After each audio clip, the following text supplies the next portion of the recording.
see the pair that got hauled into time?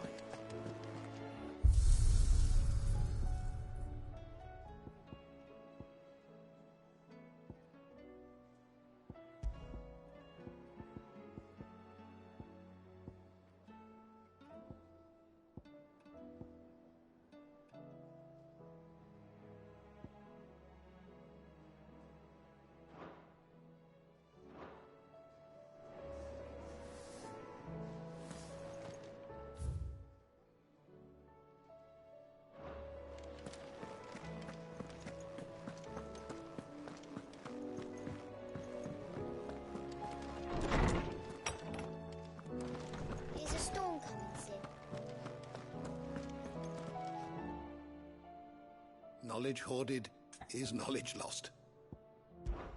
With the darkening skies,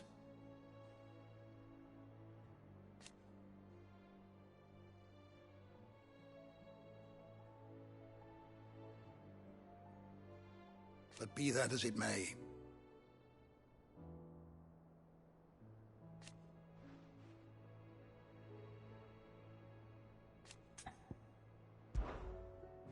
I don't believe you've read this particular chapter before.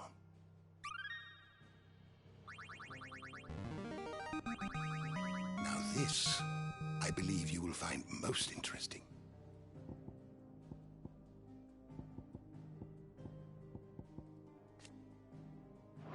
You wish to study the tomes?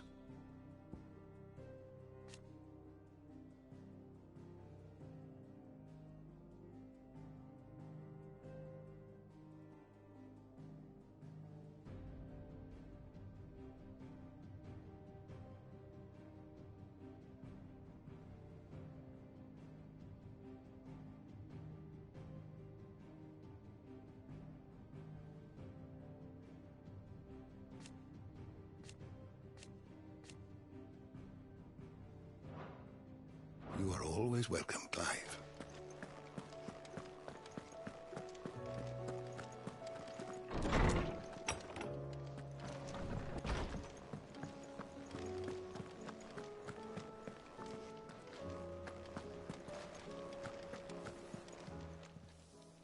Aye, it's a dangerous world out there. Best stock up while you can.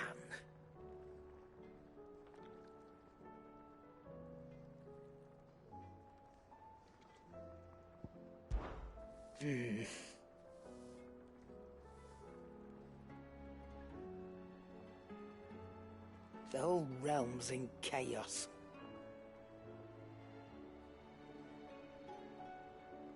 But as the old saying goes,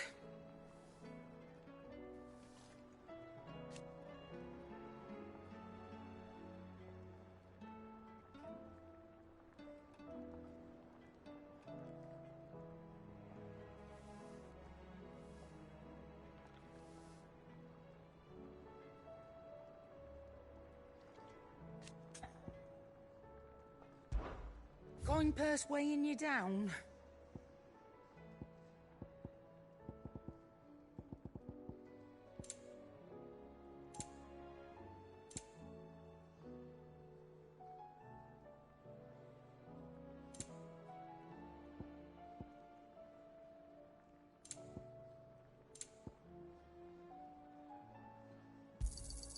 It'd better all be here.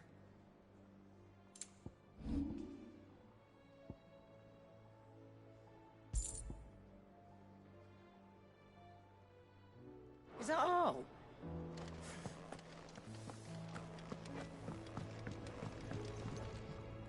Yep. Fraying about us, guys.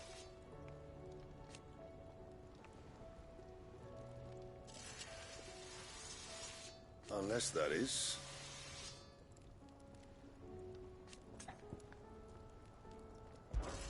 So, will it be?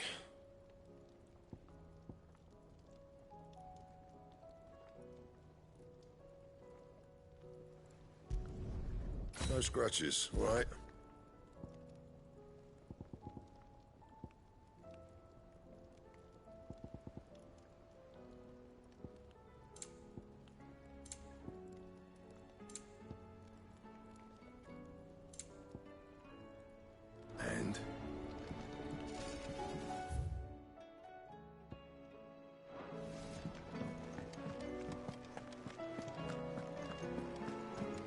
Seems the hideaway's lost its...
Did you see that?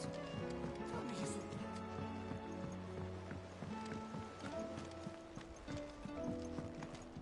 that. Clive.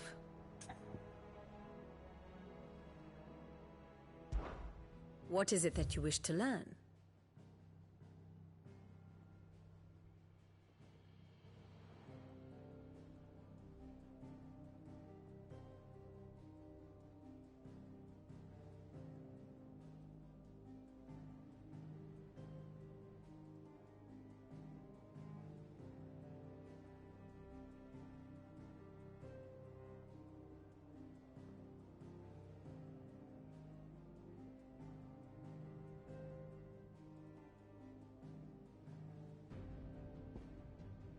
I have the details here.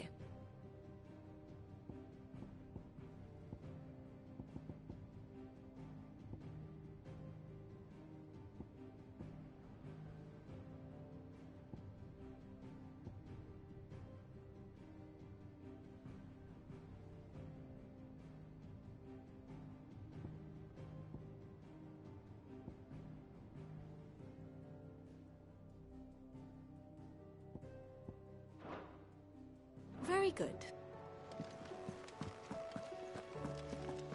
There's talk of these skies driving men mad. Most of the hideaways on edge. Well, it's our job to calm things down. So don't you go spreading ill rumors. What do you make of them skies then?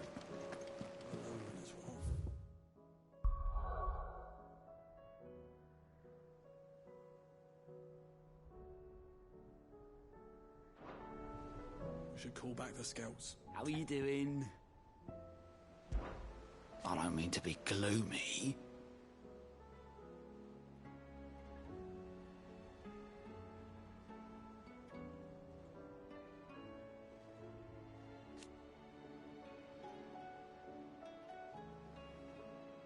They need all the help they can get.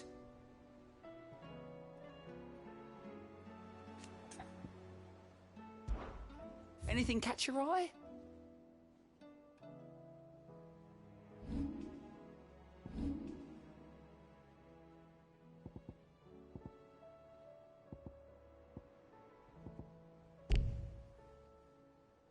Seen enough?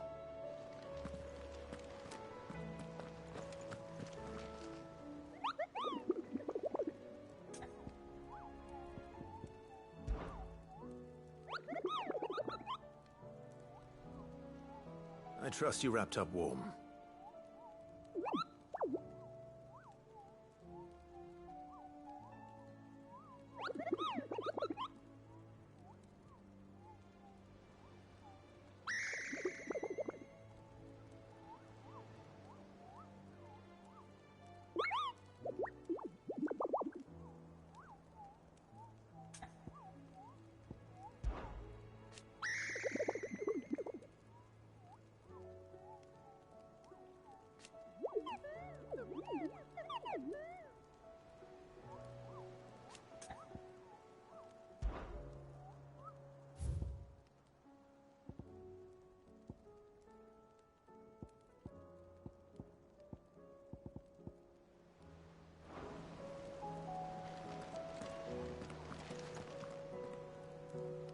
Otto, how fares the realm?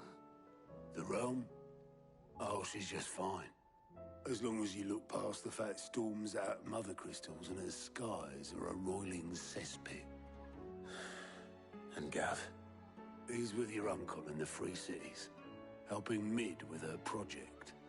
Sent an owl their way the moment the winds turned foul. Still waiting on a reply, though. Do you have any good news? Well, that depends on your definition of good. All right, fine. What do you suggest we do? Oh, no, I'm just the messenger. I'll leave the scheming to those more suited to the task. Could be that Lady Vivian and Old Tomes have their own thoughts on the current state of things. Could be that they don't. It certainly can't hurt to ask. I suppose not.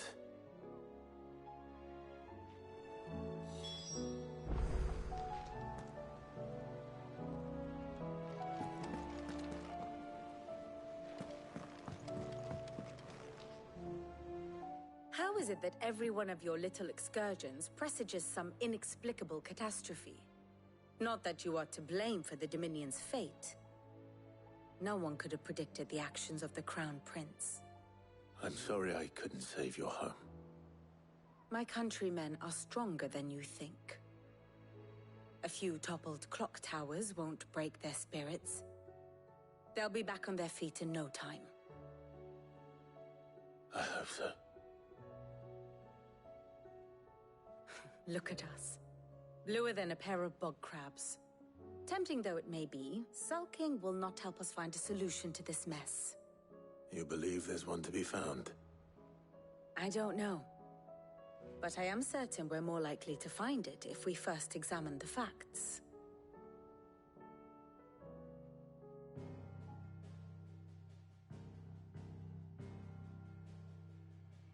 Beneath these darkened skies, fear and confusion reign over Valisthea. Oh, the lands around the fallen Mother Crystals had already begun to wilt for want of ether. But not like this. Crystals that filled wells and fueled furnaces. Now nothing but pretty shards of rock. And those that hang from the people's necks cast nary a glimmer of light to keep the dark at bay. It is only a matter of time before the common folk convince themselves that the end of days is upon us. Yet I fear a swift end is more than we can hope for. While most of the world thirsts for ether, the remainder drowns in it, spawning Akashic in droves. And amidst the hordes of mindless beasts, with magics as like to fail as function, even the strongest nation would falter. Rosaria and the Iron Kingdom teeter on the brink of collapse, while the tragedy in Twinside has all but paralyzed the Holy Empire. Dhalmekia fares little better. Rumor has it the ministers fled the capital after the fall of Drake's Fang, leaving their beloved republic to crumble. Waloed, meanwhile, moves in earnest. The Einherjar has been sighted off Storm. The world, in short, is in chaos. It would seem our civilization was nothing but a castle of sand, to be washed away at the whim of the waves.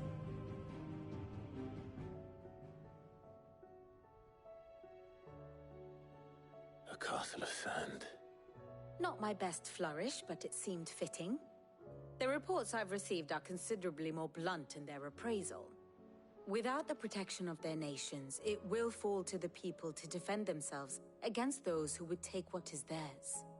Which is only ever going to end one way. Defending a farmhouse against a band of chocobo thieves is one thing, but pitchforks and palisades will do little to stall an army's advance. Should the King of Waloed deign to invade, there would be none to stop him. None but us.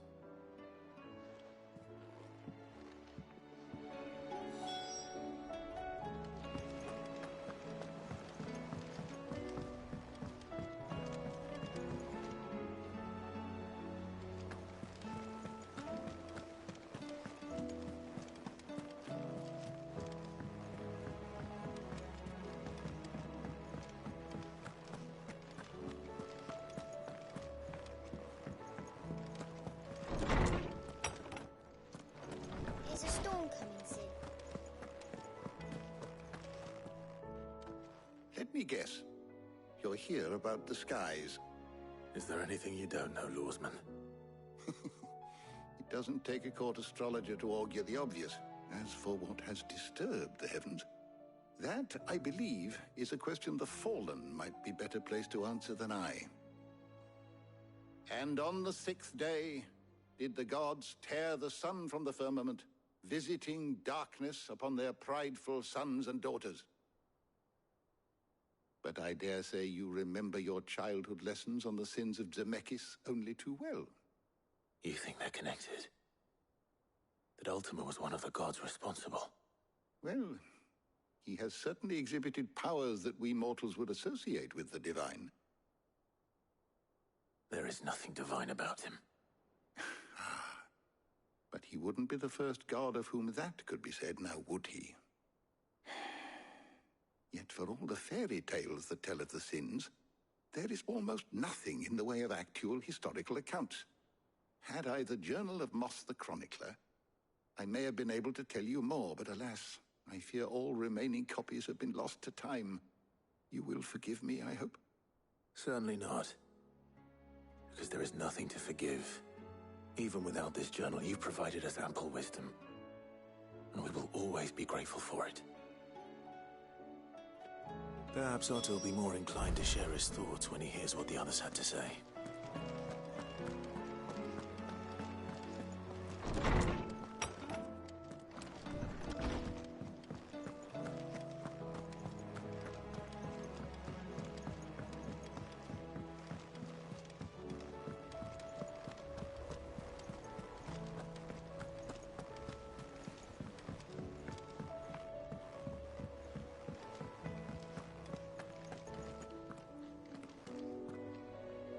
Clive, we have a problem.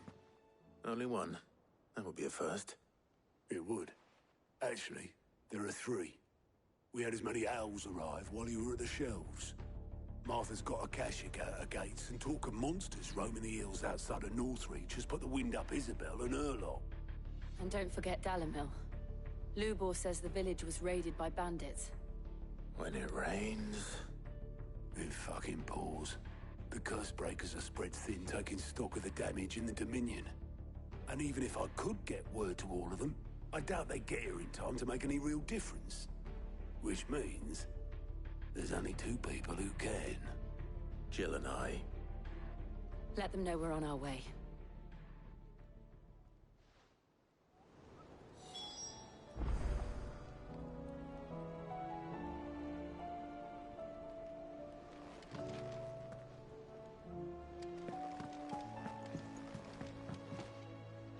Back again? I cannot claim.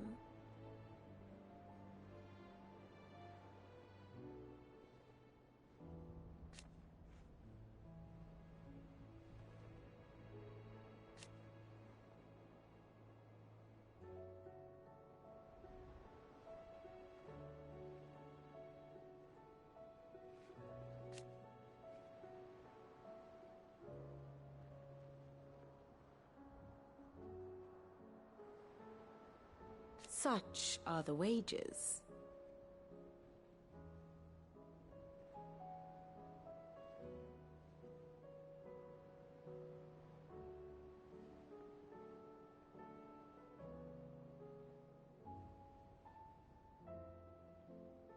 Ironic, then.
And how could it not?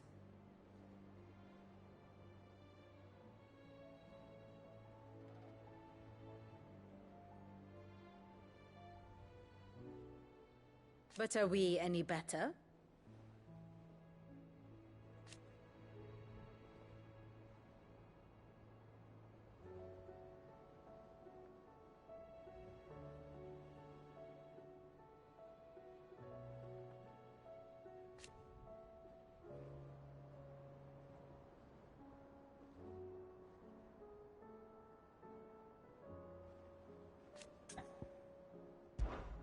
What is it that you wish to learn? Study it well, Clive.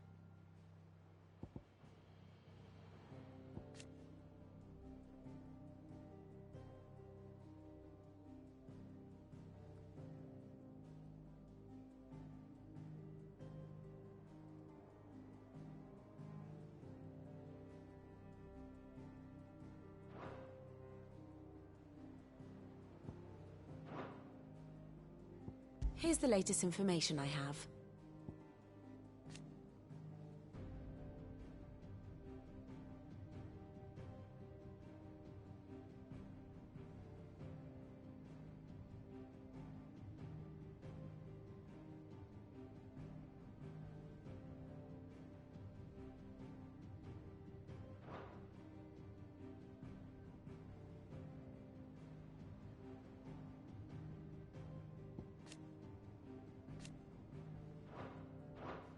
Thus ends today's lesson.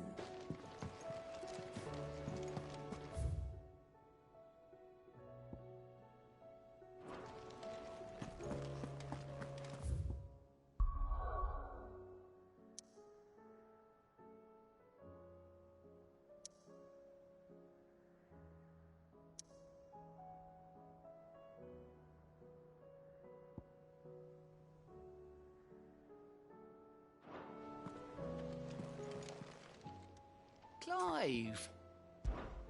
Anything catch your eye?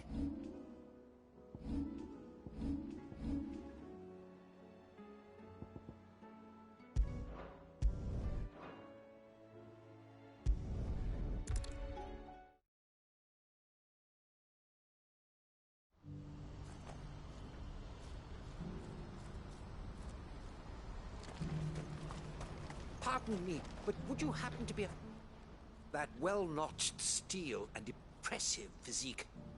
I have need of a sword for hire, and yours looks to be a weapon well worth the coin. Might you be convinced to offer me the use of those formidable arms? How exactly do you intend to use them? Well, being something of a scholar of Zemeckis history, I wish to investigate the ruins near the city. And I require a rugged companion, lest I find myself waylaid by ne'er-do-wells or the beasts said to roam the area. Should you accept, you will not only earn yourself material wealth, but partake of the true treasure that awaits us there. The rich and storied history of Zemeckis. Well, will you ever party to a finer proposition? My arms are yours. Wonderful! Then come. We must away. But where are we going?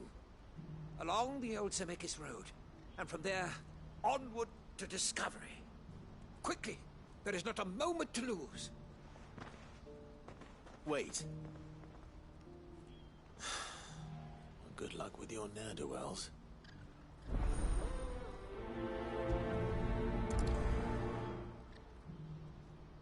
I'd better make sure he doesn't get himself killed.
I wouldn't give for a holiday. Looks like this is the end of the road.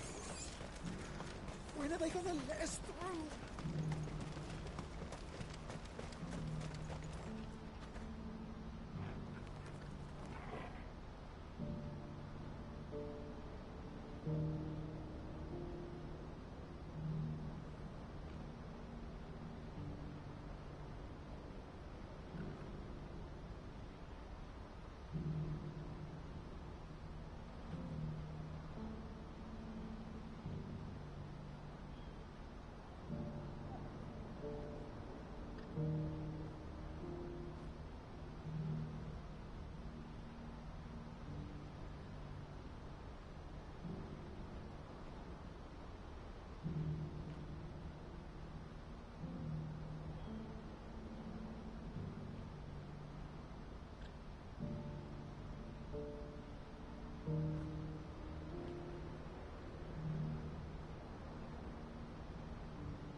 Are you hurt? Happily not, good sir. Thanks to your timely intervention. More importantly, we have arrived. Now, feast your eyes upon the marvel before us. Ruins, a relic of the fallen civilization. A sight so common that man is oft blinded to its wonder. Colossal vessels, dashed from the very heavens. Airships, we call them, with very little thought to what wonders such a word might describe. Oblige me if you would. Does anything strike you as peculiar about this particular specimen? Though we ourselves find fallen ruins to be nigh indestructible, whatever gouged the final sin from the rock cleaved clean through the structure you see before you. A tantalizing mystery, no doubt, but merely one of countless enigmas in which Zemeckis history is steeped. Come, good sir. Our expedition continues, and we still have much to learn.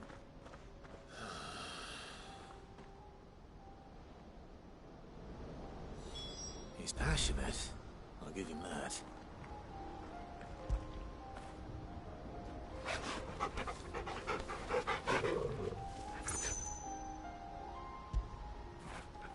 After it.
Not again. All right, then. Who's first?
You're going to get yourself killed.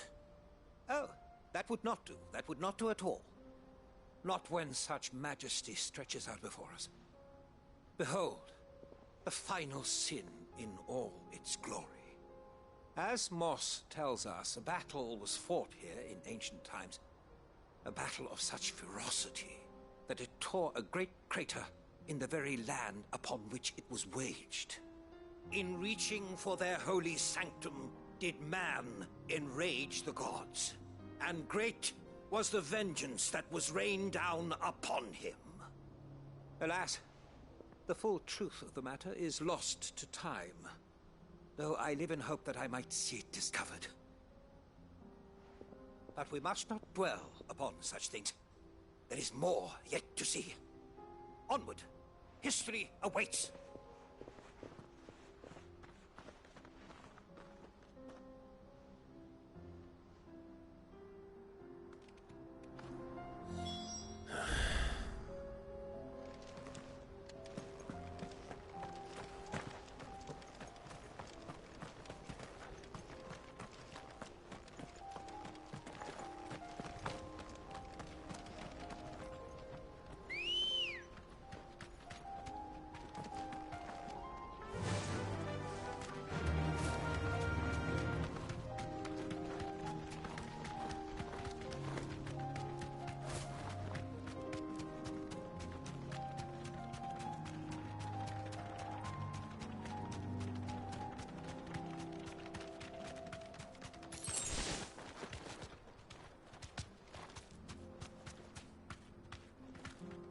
You deserve a rest.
Still in one piece? It would seem so. Once more I am in your debt. And once more you impress me with your prowess. These were no ordinary foes, but ones we in the field call echoes. Though Moss the Chronicler concurs with the legends in attributing the fall of Zemeckis to a wrath wrought upon mankind by the gods, he offers little in the way of explanation. Could the ruins we see before us here, in all their elaborate beauty, perhaps suggest an answer? Could the construction of such miraculous edifices have been considered an encroachment upon the province of the divine? Alas, all is mere speculation. But one day, perhaps, I will learn the truth. Not if you keep running headfirst into trouble. You are right, of course. And not only have you plucked me repeatedly from the jaws of death, you have proven yourself a willing audience to my ramblings. Glad to help, but didn't you say you came here to investigate something? I fear I may have rather overstated the case on that front. In truth, a captive ear was all I really desired. You see, even my fellow scholars have grown somewhat weary of my musings of late. And so I came upon the idea of purchasing a companion. A captive audience, if you will. That's what this was all about. I am afraid so. And now, my good man, it is high time we returned whence we came. Fine. Just don't go running off this time.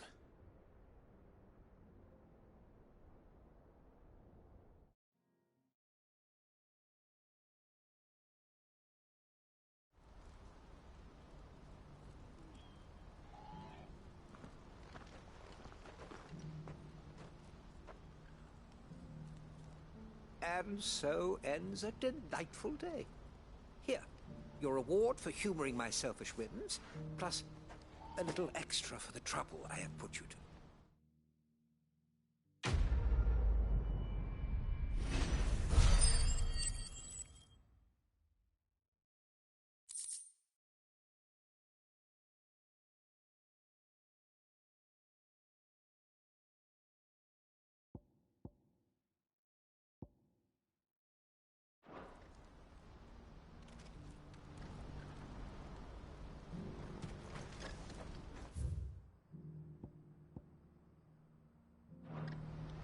What's happened?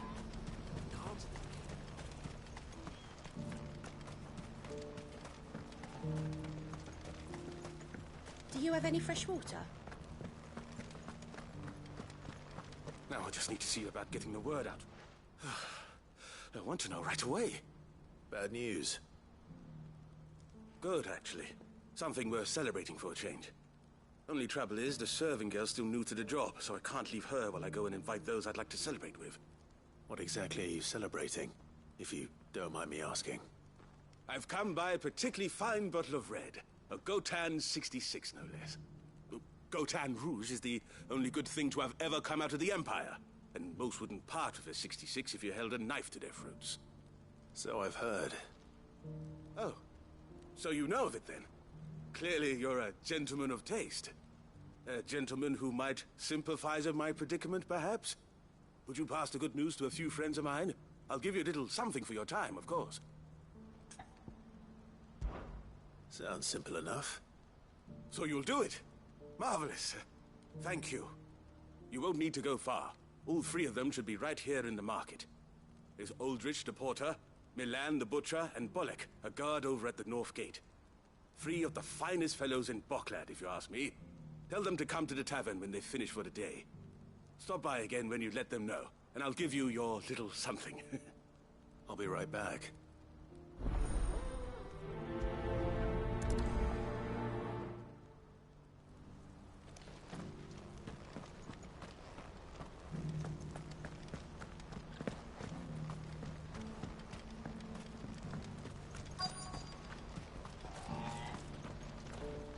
Who needs a porter when they're to go? I've been asked to find Aldrich, the porter. I don't suppose that's you, is it? That's me right enough. You need something delivered? The innkeeper sent me. He said there's a cup of Gotan 66 with your name on it when you're done for the day. A 66? Bugger me. If he's just got hold of it now, it must have been in the crates he had me carry down from Sanbreque. From the Empire to Boklad. You must be a braver man than most. That's a treacherous route at the best of times. Such is the porter's lot. There's not a patch of storm these feet haven't traipsed across. It's Oriflamme one day, then off to Canva the next. The farther you're willing to go, the fatter the purse. Which is why there's no shortage of competition for some of the longer routes. I'd say I've done enough for today to earn myself a cup of something tasty. Thanks for letting me know.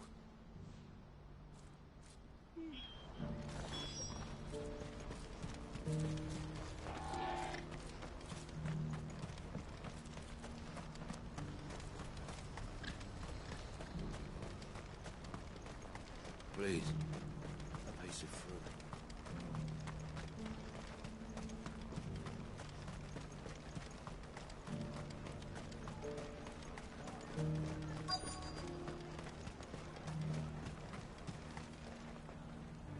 Are you Milan, the butcher? That's me. What can I do for you? The innkeeper's just had a special delivery. He thought you might like to join him for a cup of wine after you pack up for the day. He knows me only too well. And I've got a ham here that will go handsomely with a nice drop.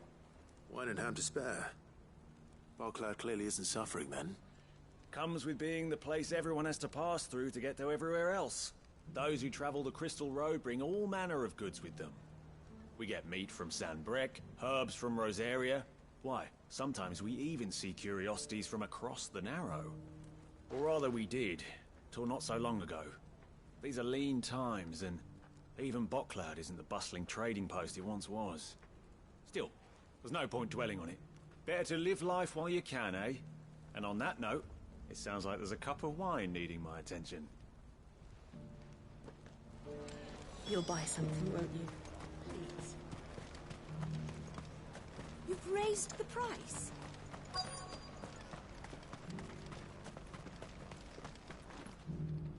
I'm looking for Bolek.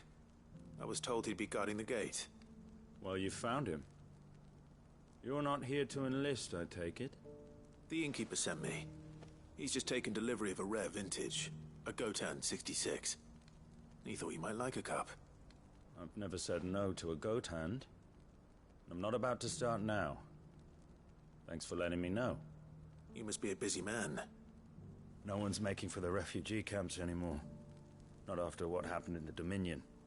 Meaning, they linger here instead. I spend more of my days moving beggars along than I do manning these gates. What gets to me are the gangs that prey on the poor sods. As if they haven't suffered enough. Some days you can't help but wonder what the world's coming to. You know what? That wine's sounding better by the moment. Well done. I wonder if the innkeeper might spare a cup of that wine. Me.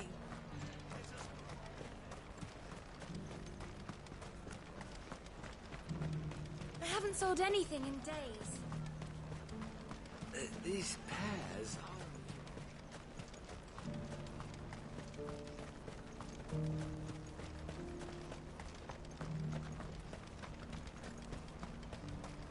Please, a piece of fruit.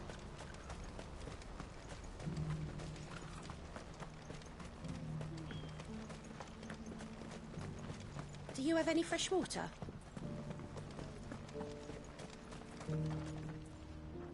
I spoke to your friends. They'll be along soon. That's fantastic news. Thank you kindly. It's been a while since we all sat down together. And the way I see it, that wine is as much theirs as it is my own. How so? Well, I wouldn't be serving anything but slops without Aldrich to go and fetch the good stuff for me. And then there's Milan, who always sends customers my way.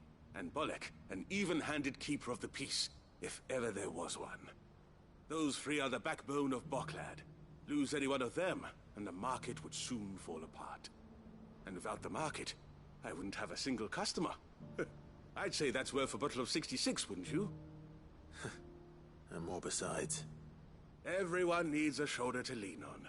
Be they world-weary innkeepers or brooding swordsmen. Right, I'd better prepare for my guest's arrival. I hear you had me carrying a bottle of Gotan 66. If I'd have known, I would have sold the thing and lived like a lord. I'll settle for a cup, though, if you're in a sharing mood. A Gotan 60 bloody 6. Just as well I had something special of my own set aside. A bottle between the four of us might not be enough to drown our sorrows, but it can't hurt. Here they are, the Free Pillars of Boklad. Sit yourselves down, gentlemen. The woes of the world may be monstrous and many, but there's nothing like a few good friends to keep the misery at bay. Never a truer word spoken.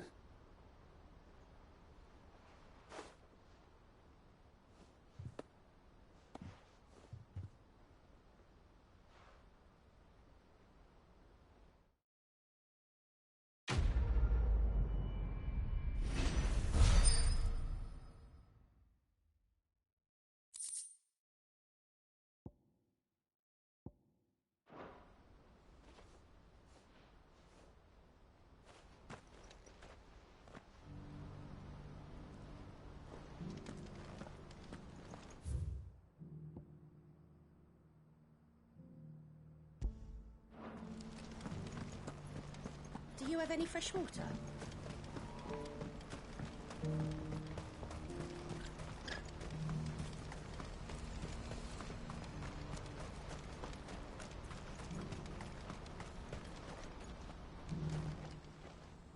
Anything I can do for you?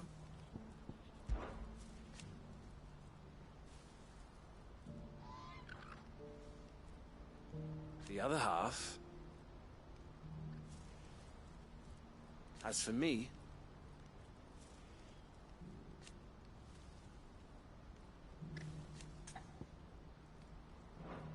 You're always welcome at the caravans.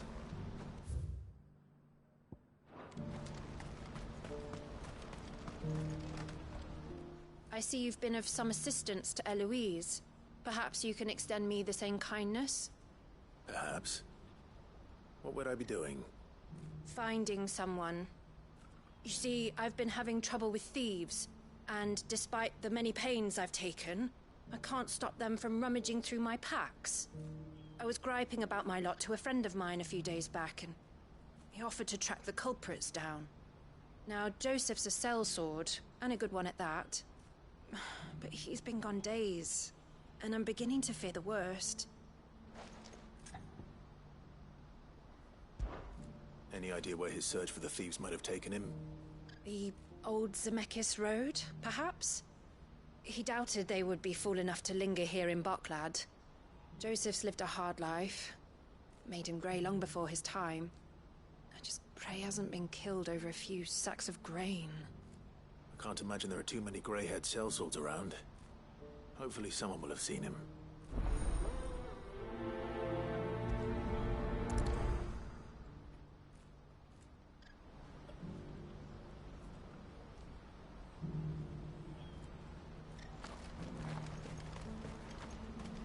What I wouldn't give for a hot meal. Looks like this is the end. When are they gonna let us through? What do you want? I've no coin on me. Just information. Has a sellsword passed through here? Grey hair.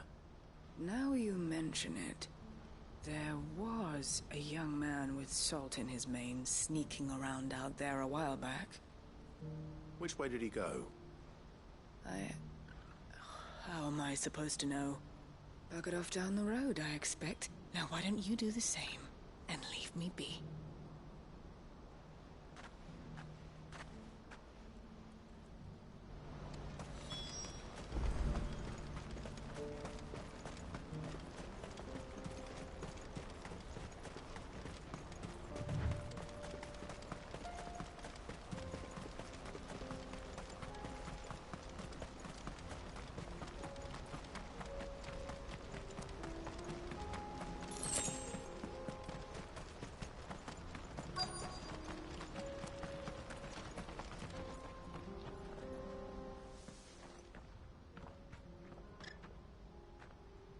We don't want any trouble.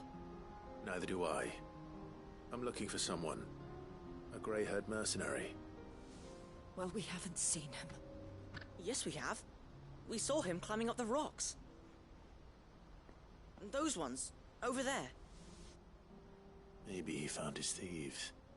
Mum won't let me near them. She said there's goblins up there, and that they eat little boys for dinner. Shush, now. You've said quite enough already. I only told him what you said. I'd listen to your mother if I were you.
Joseph's thieves really lug their stolen wares all the way out here.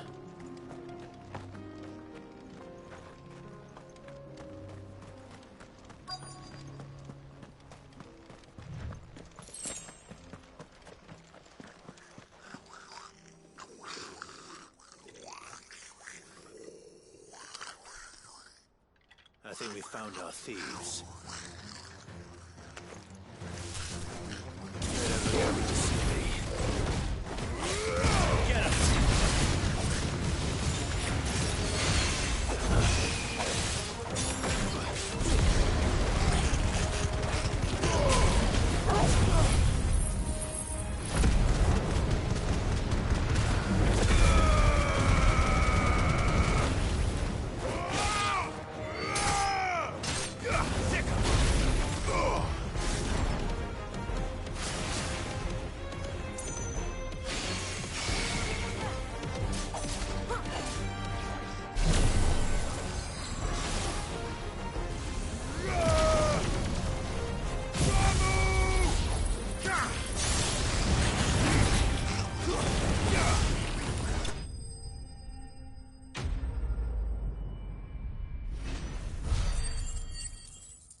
Let's get this over with. Stop! Don't kill him, he's just protecting his home. Joseph? So the boy was right. I don't know you. Your porter friend sent me to find you. She was worried you might have got yourself killed. Have I been gone that long? Wasn't hard finding the thieves. The problem was knowing what to do with them when I did. I take it things are more complicated than they appear.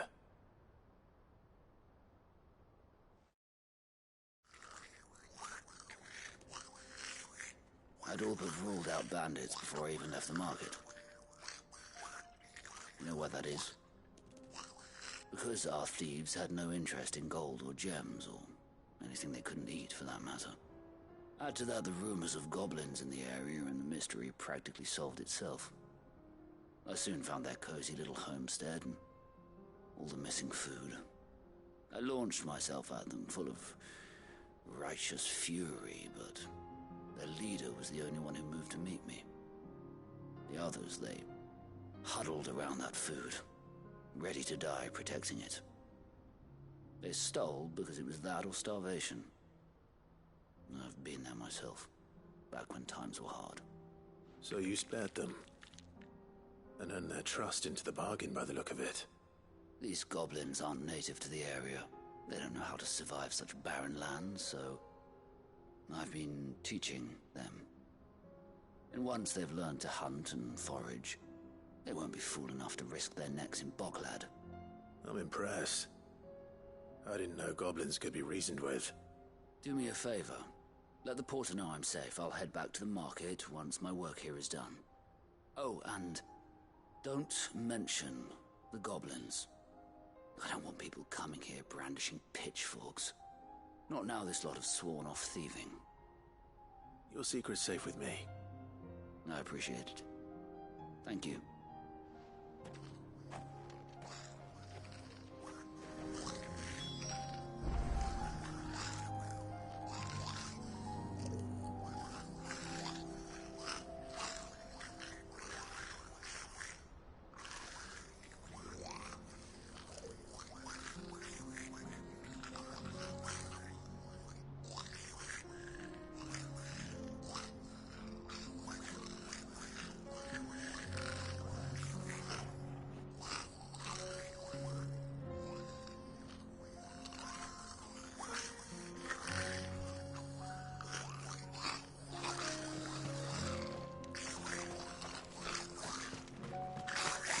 I'd always thought of goblins as mindless savages. But if I'm honest, I like them better than half the men I've served with.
When are they gonna let us through?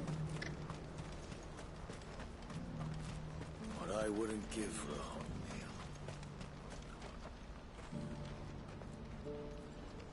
Joseph's fine. He'll be back once he's tied up a few loose ends. That's a weight off my shoulders. He certainly knows his business. He found your thieves all right. And I dare say they won't be coming back. A good man to have around, that Joseph. And if he says there'll be no more thieving, that's good enough for me. Thank you for putting my mind at ease. Here, for your troubles.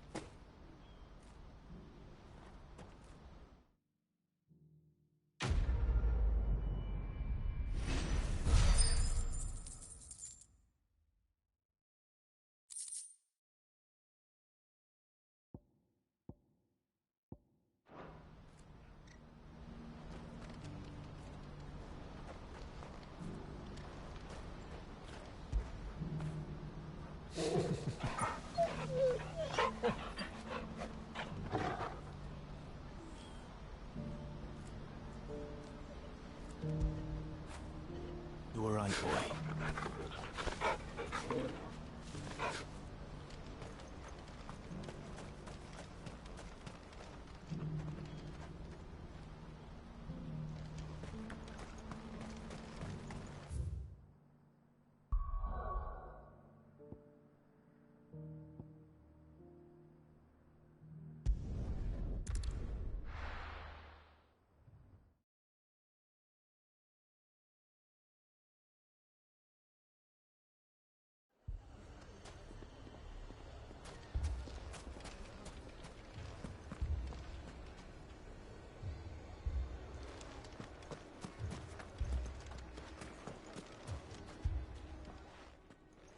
Cid!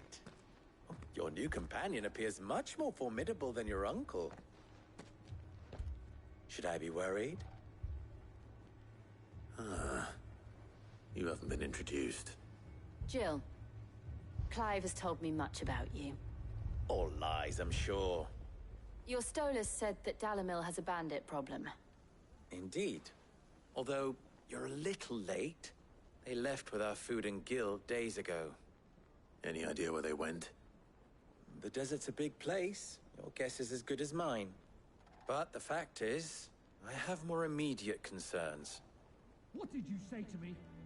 What did you say? As if by magic. Let's just say we've yet to reach a consensus about how to solve Dalimil's little problem. And at this rate, it won't be the actions of the bandits which prove to be our undoing. It will be our own. I've tried reasoning with the dissenting parties, but even the Desert Hare has limits. Perhaps we could talk to them. What makes you think they'll listen to us? What makes you think they won't? She makes a fair point, Cid. And you won't have wasted much of your precious time if you fail. They're just across the courtyard.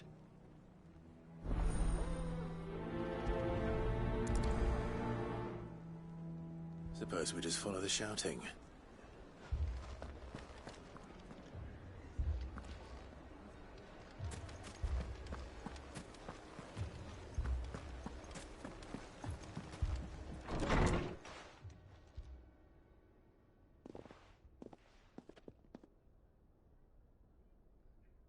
You wouldn't talk like that if it had been your men whose throats were slit. Blood for blood, it's the only way. We hire mercenaries and have them mount the bandits' heads on our walls as a lesson to the rest. And what happens when those mercenaries are slaughtered like your men? Are you going to hire more? We're better off using that coin to buy food and supplies. If we hire mercenaries, the only thing we're buying is the bandits' ire. And you cannot fill empty bellies with that. Do you hear me? But what happens when they come back? Maybe it'll be your throat that's slit. That's enough. Both of you. Any more of this and I'll throw you out myself. Come back when you're ready to talk like adults.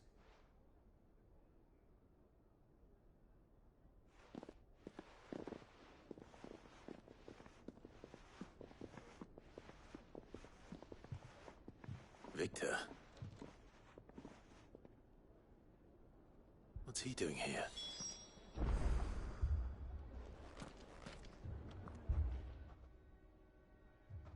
Cid. And Lady Jill. What brings you here? I was about to ask you the same thing. Costness is in chaos, and the markets have all but ceased to operate. The Briar's Kiss here in Dalimil is the only place I can reliably obtain supplies. I was here to do just that when Master Lubor told me of his troubles. He thought I might be able to talk some sense into these fools. But if you're here, I suppose his patience must be waning. Who are those people? Those were the thorns in Lubor's side. And the reason this place might be headed the same way as Costness. It's these accursed skies. The darkness is enough to drive a man to madness. Or an entire city, for that matter. We're still working on the skies. But in the meantime, perhaps we can find a solution to Dalimil's problems. I hope so. For all our sakes.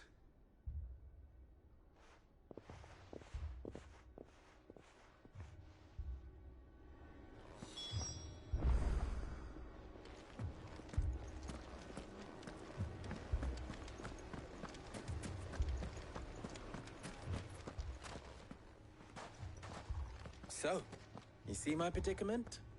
What I saw was a room full of people who were angry and afraid. And with good reason by the sound of it. But if left to smolder, that anger and fear could set the entire town alight.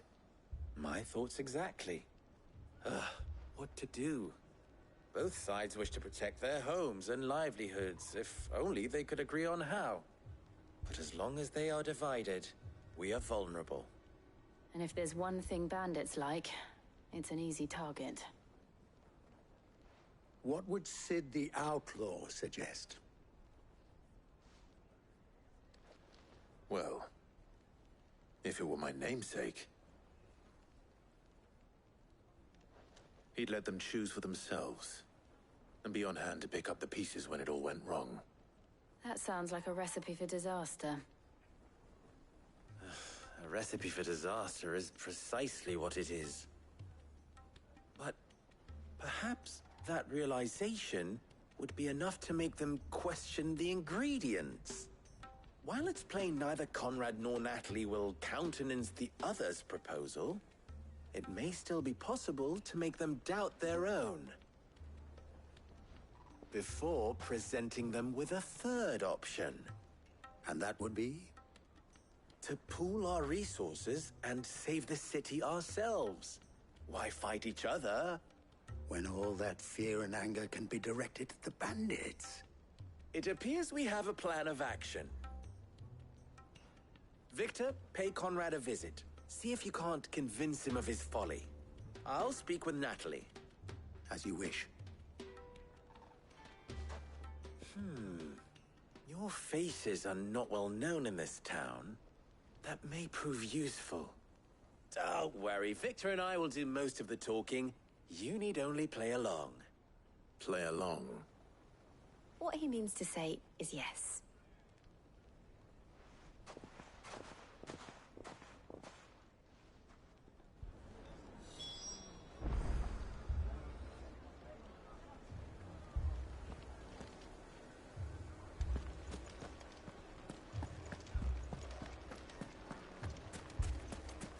Picture it, Conrad.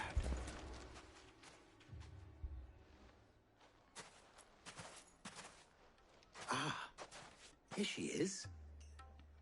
The Lady of the Spear herself. Conrad, may I introduce you to Jane, commander of the Red Wings, the oldest mercenary guild in the Free Cities. A pleasure, my lady. The pleasure is all mine.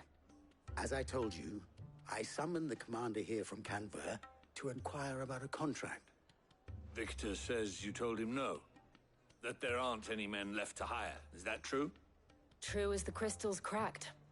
Nobles came and claimed every last one worth his salt. And not just from us Red Wings. You know of the 7 high houses.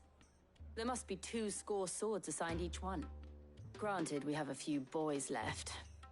If it's boys you're looking for. Well, Conrad, are you saying that Dalimil's finest cannot defend this town better than a gaggle of unblooded striplings? That a band of beardless youths could better avenge the deaths of your brave men than you yourselves? Absolutely not. We'll show those bastards who they're dealing with.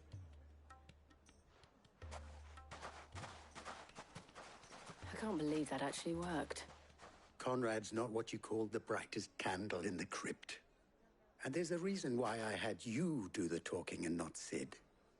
Well played, my lady.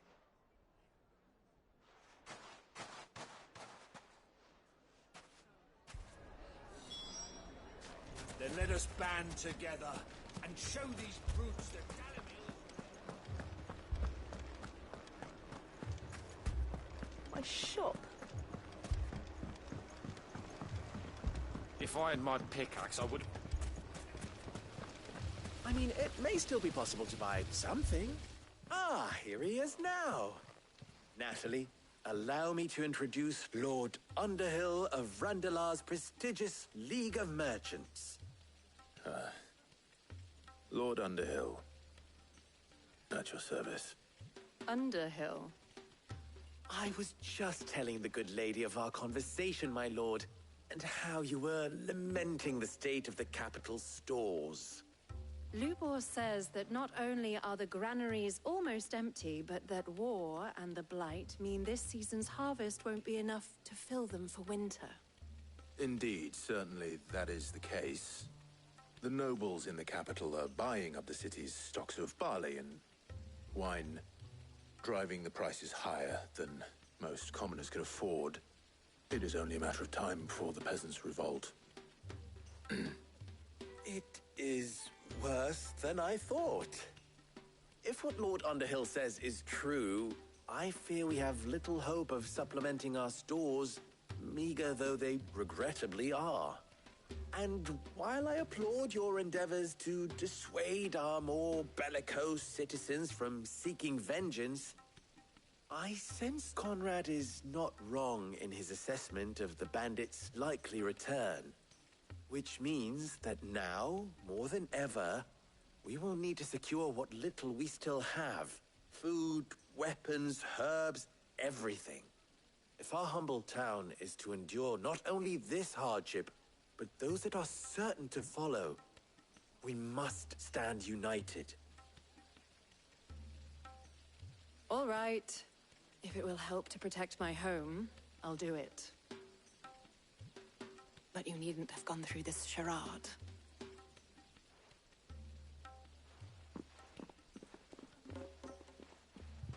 Thank you, Clive. Your performance was nothing if not workmanlike.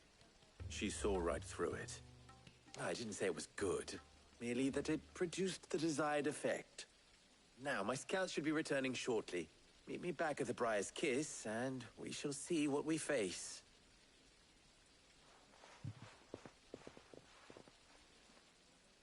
I'm not convinced our roles in this ruse were entirely necessary. I don't know. Conrad seemed quite taken with you. Mummy, I'm scared. Oh, I'm ruined. Good news, Sid. Both Conrad and Natalie have somewhat gracefully accepted their new roles. With time, they may even learn to. Time no longer appears to be the luxury it was before lunch. I take it your scouts found the bandits. Technically, it would be the bandits who found my scouts. It appears they march for Dalimil as we speak. All of them. You're not serious. They don't just want food, they want the whole damn town.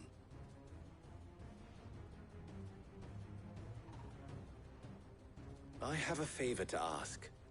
I'm told the bandits march in two groups, one from the south and one from the desert, in a move doubtless intended to stretch our already gossamer-thin defenses. Very well. Jill and I will meet those from the desert. But what of the rest? The rest, my friend, the city shall fight. Together. The stakes, I concede, are high. But if this does not unite Dalimil, nothing will. That is a lot of faith to put into those who had their hands around each other's throats but a moment ago.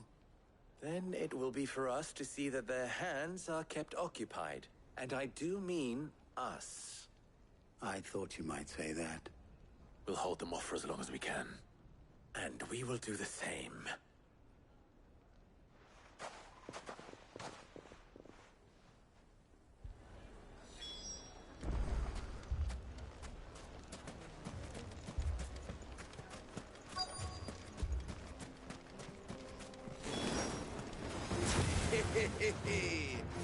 The women folk have come to welcome us.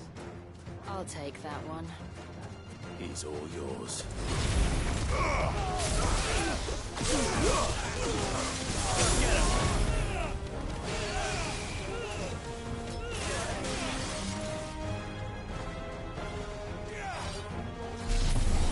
him!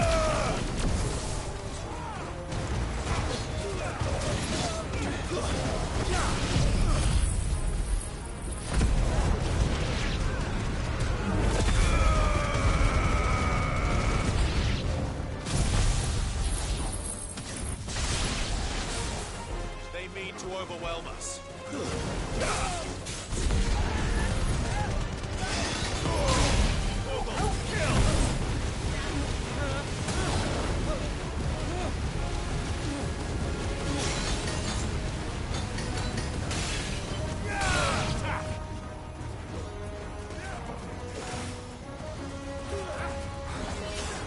Nice try.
The townspeople.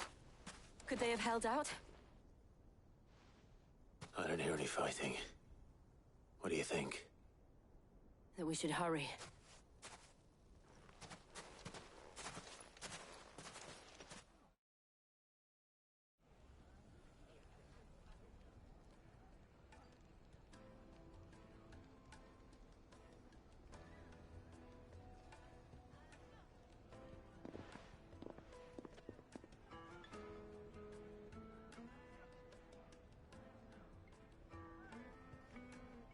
Natalie, I owe you an apology.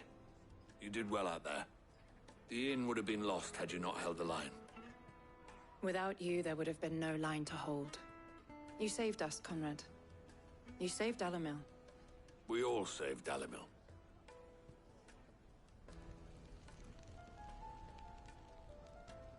Conrad seems to have had a change of heart. I'd say they both have. I take it from your presence that our visitors from the desert won't be joining us either. Pity. The plan worked, Sid. Granted, it only took an army of bloodthirsty bandits at our gate. Calm now, Victor. Why quibble over the details? We are united, and that is all that matters. As for you, Sid, you fight considerably better than you act. I'll take that as a compliment.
This man's gonna die if we don't get him to a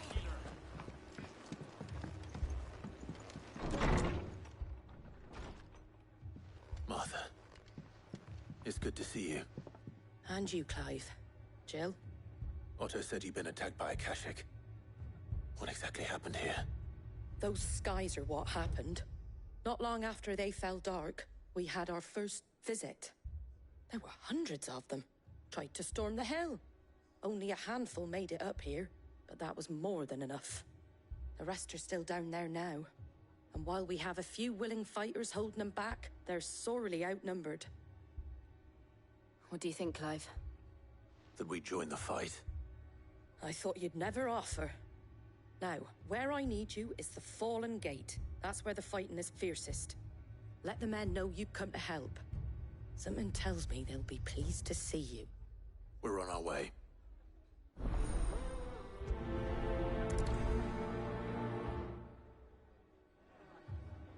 Do you think there are as many as Martha says? More.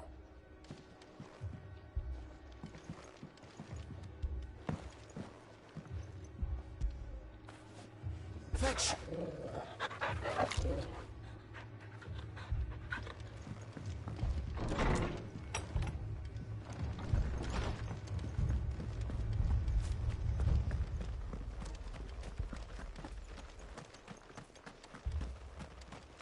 You don't think they've abandoned us, do you?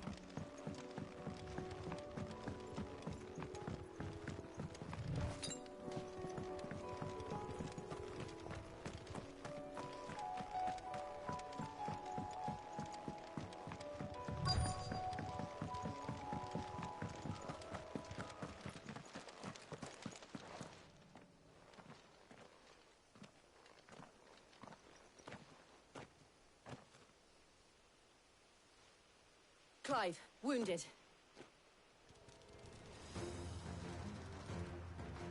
We deal with the Akashic first.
These men don't have the look of hired swords.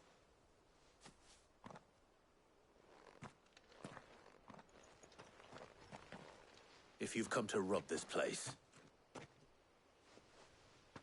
You are mistaken, my Lord Rosfield. We're here by Madame Martha's leave. How do you know my name? Forgive me, my lord. There wasn't time for introductions. We're with the Guardians of the Flame.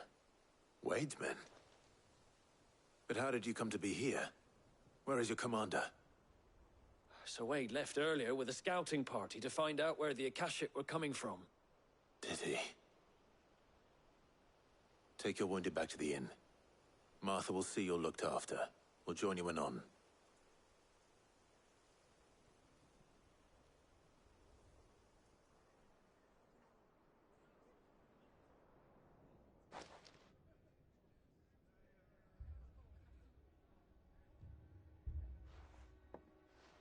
And to think you took them for thieves. A fine reward for holding off the horde, that is. When did Wade and his men arrive? Not long after Rosalith fell. The Guardians asked me to shelter some of them that had lost their homes. They were making ready to leave just as the skies turned, and we agreed it was best we stuck together. Martha! Trouble! The scouting party's almost at the lift, but they got a pack of Akashic snapping at their heels! And they got wounded with them! They're not gonna make it! Damn it all. We'll worry about them, Martha. You look after everyone here. If any can still fight, send them to the lift. I will. You two be safe now.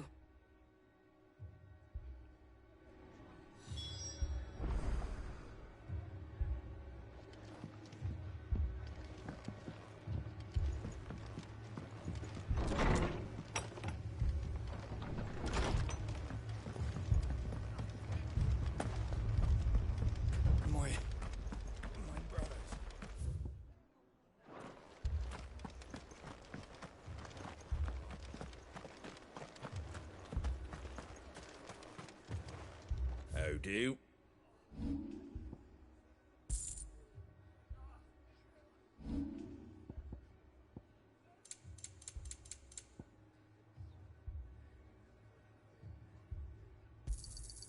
Much obliged.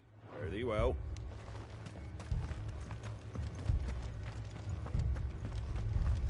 Mad dogs.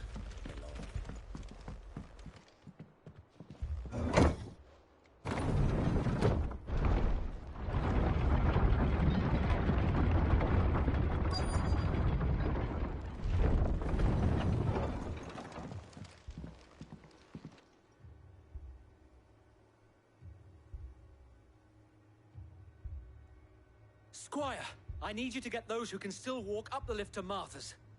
But what about... I didn't ask, Oscar. Sir. Sir Wade. Lord Rosfield. If you aren't a sight for sore eyes. Martha seemed to think you might need some help. And by the looks of it... We thought we could sneak by them. But we didn't know there would be so many. How could we have? Behind you!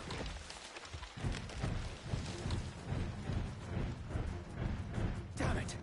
We need to get the injured to safety. Do you think we can hold them off? We can certainly try. Are you with us, Sir Wade? Always. Then let's do our duty.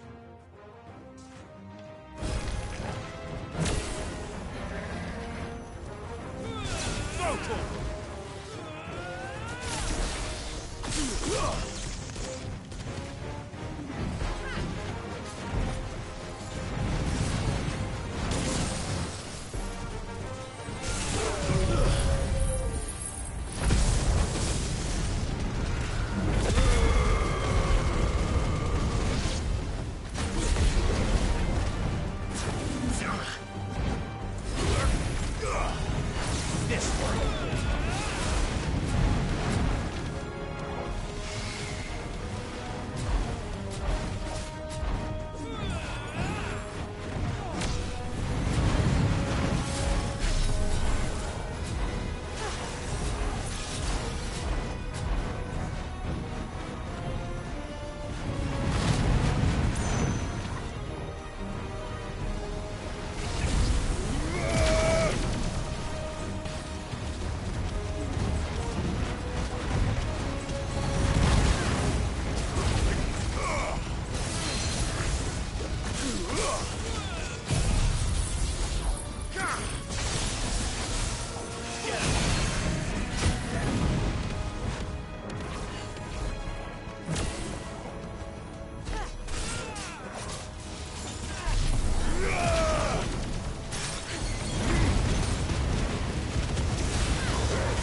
Is anyone hurt?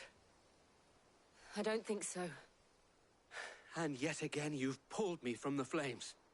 It's just a pity I keep walking into them.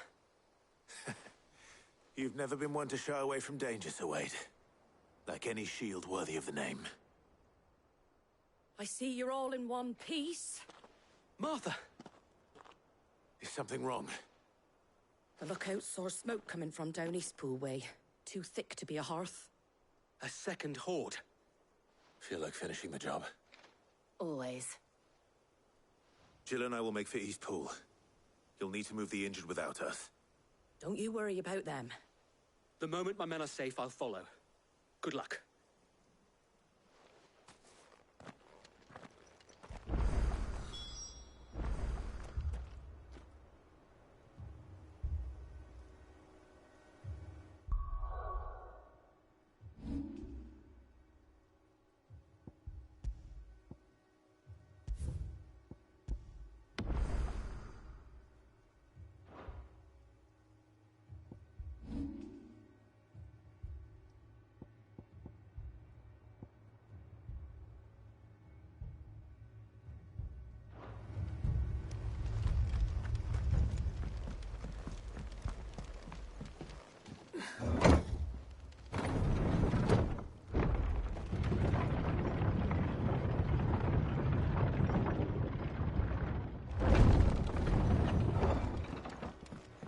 Mad dogs.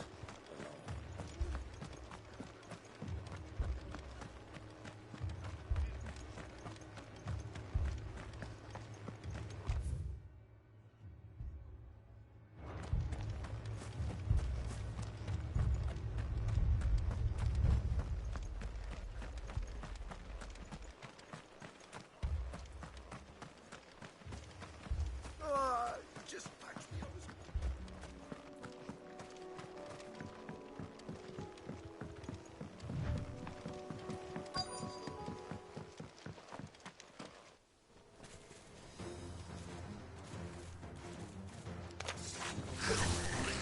They're headed for the rest.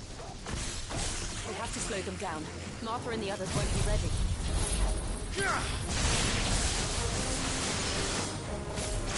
Get him! Nice try.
Something's coming.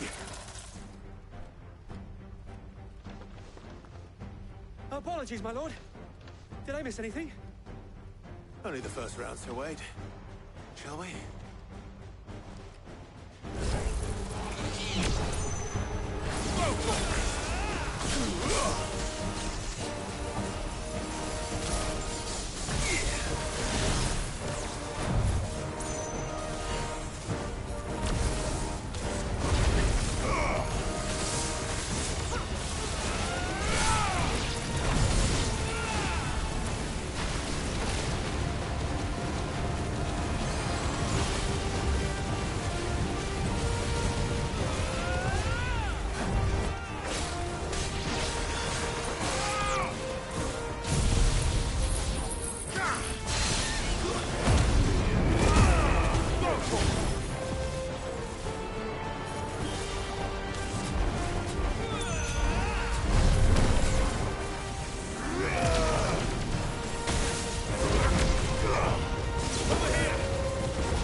Do you see any more? No. I think that was the last of them. But it won't be long before the next lot arrive. Then we make for Martha's while we can.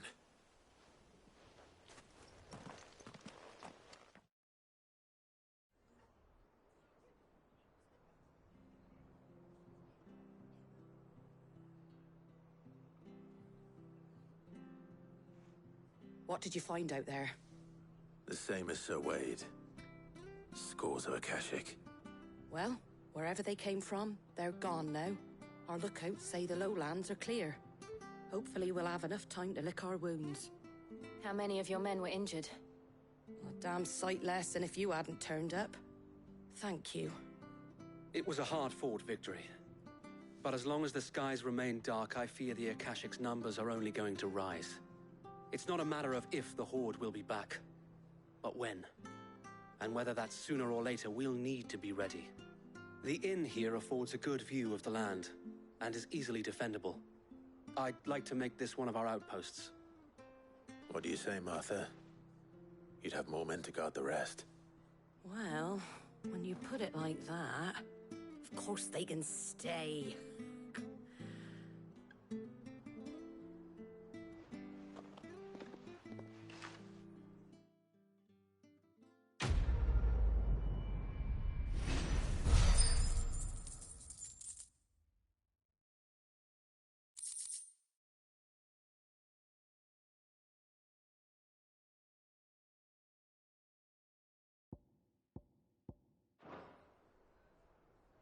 My lord, there's someone I'd like you to meet.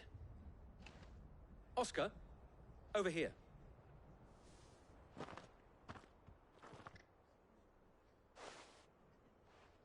It is an honor to make your acquaintance, Lord Rosfield. I am Oscar. Oscar of House Murdoch. Murdoch? I wasn't aware the Lord Commander had children. Oh, he didn't. But his brother, my father, did. I am Sir Rodney's nephew. Well, go on, then. It's not for me to ask him. Yes, Sir Wade.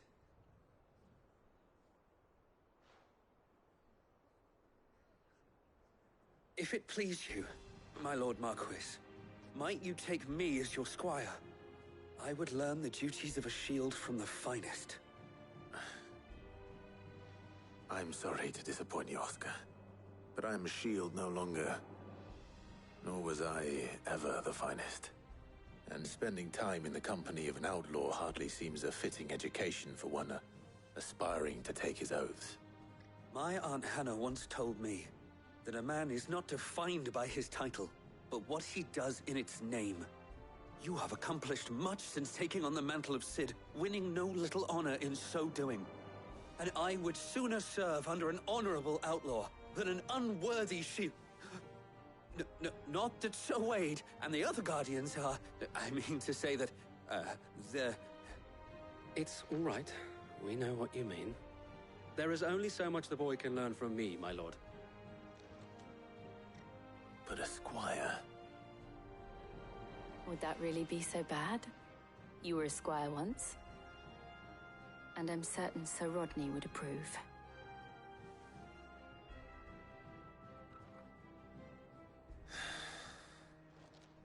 Know that I'll show you as much leniency as your uncle showed me. I would not have it any other way.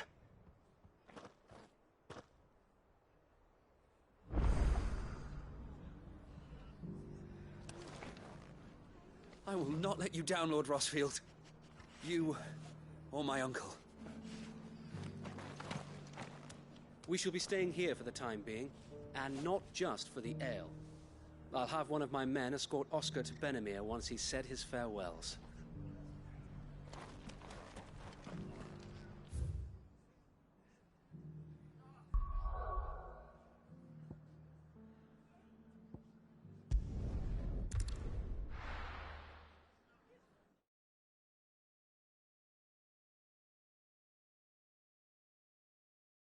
First we find Isabel. Heard a bloke saying he saw ghosts on the far side of the wall. I saw it with my own eyes.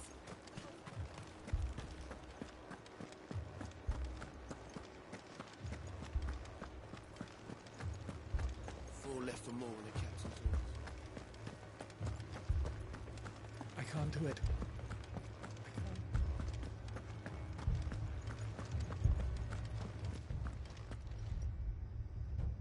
My lord, milady. We received the dame's message. There have been sightings of strange creatures, I understand.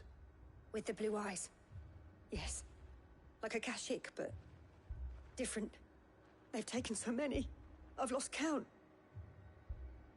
Akashic, but different. Ultimus thralls. And what of your mistress? Is she here? Oh, no. She went to the garrison to ask what they were planning on doing about all this.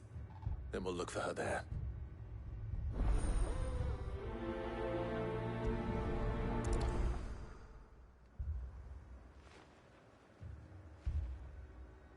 We've seen little and less of the soldiers of late. Anyone would think they were hiding.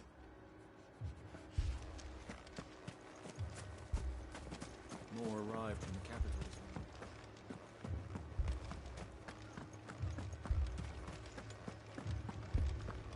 The two soldiers were carried.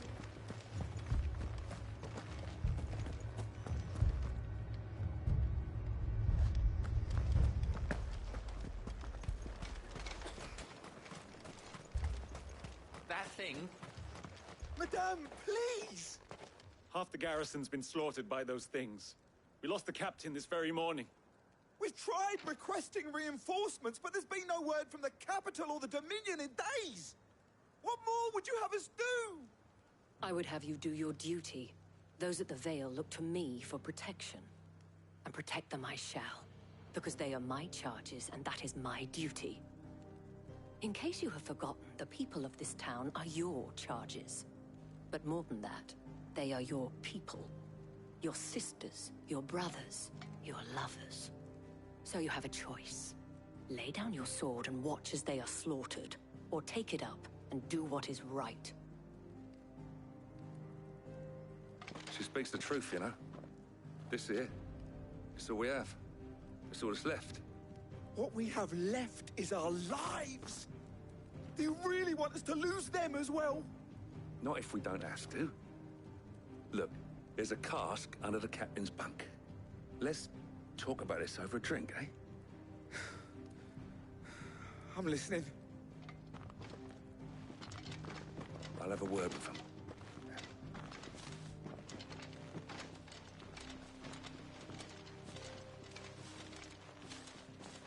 Ah, Clive. I didn't expect help to arrive so quickly. And sought to take matters into my own hands. It was a noble effort, but I thought you might still need some support. How like you to consider my needs. What we need to consider is where the creatures came from. The way the survivors speak of them, one would think they appeared out of thin air. And perhaps they did. It's hard to know what to believe these days. We'll talk to the survivors.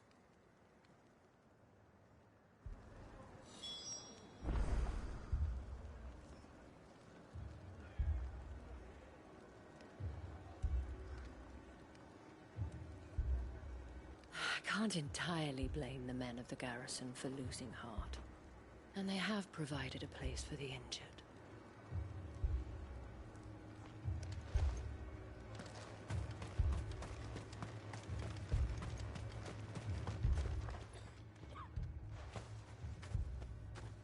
Did you see the creatures that attacked you? Creatures? Yeah, they came out of nowhere. They went for Joseph first, then me, and then they were just gone. Do you remember where you were? On the road from Oriflamme. We just passed Moor when... Where's my Joseph? It's all right. Just rest now.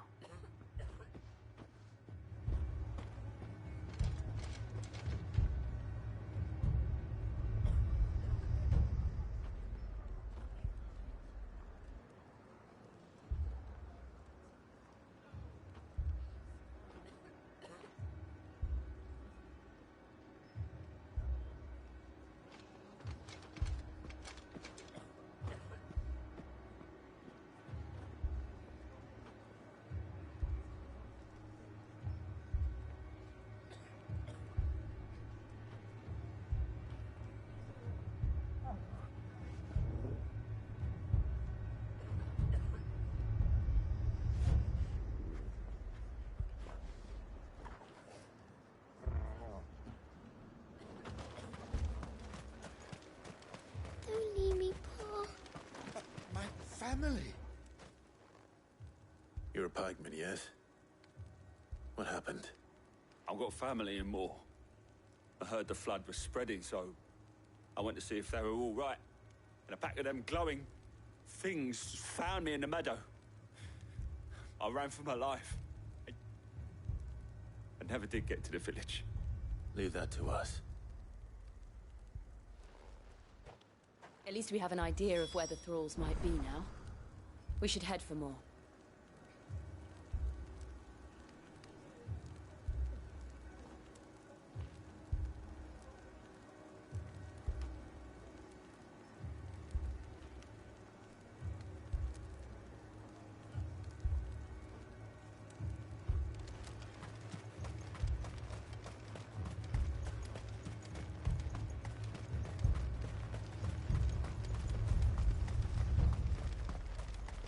Assume you have a plan?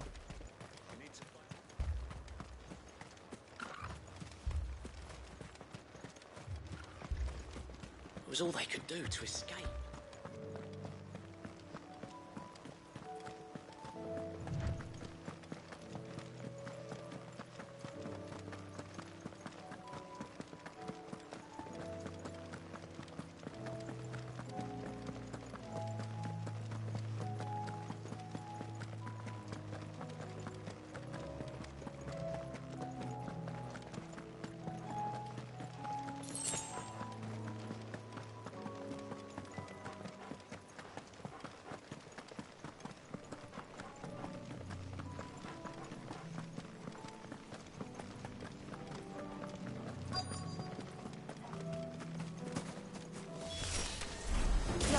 Look! I see them. With me!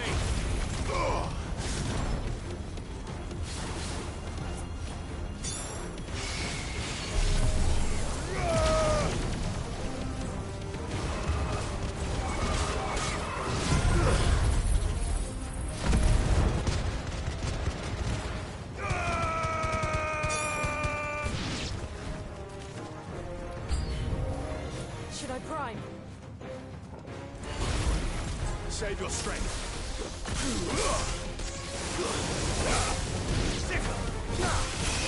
Get him!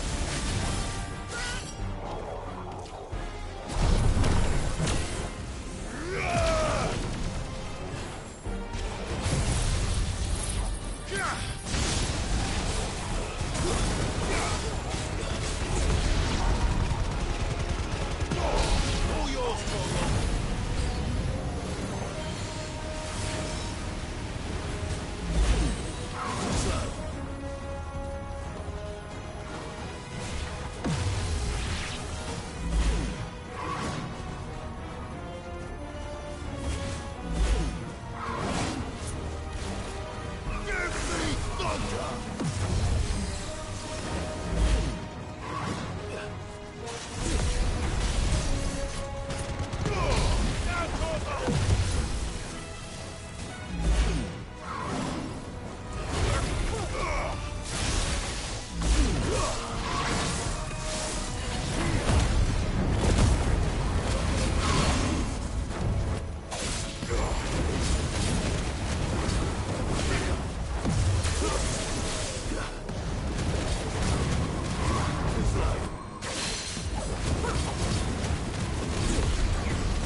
Do you think there are more?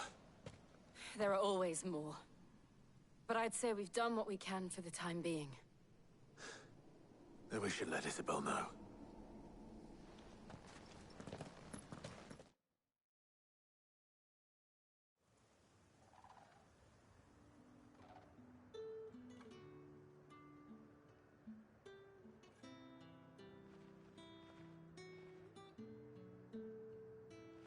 You have the town's thanks. Don't thank us yet. There will be more. Many more. And you'll need to be ready for them. Oh, we shall. Isn't that right, Captain? Yes, milady. The garrison will be ready. Philippe here has convinced most of the men to remain at their posts. For now, at least. Hearing that the Dane would look kindly on any man who committed himself to the task certainly didn't hurt. It's not the most selfless of motives, I'll admit. But whatever it takes, eh? Now me, I never needed convincing.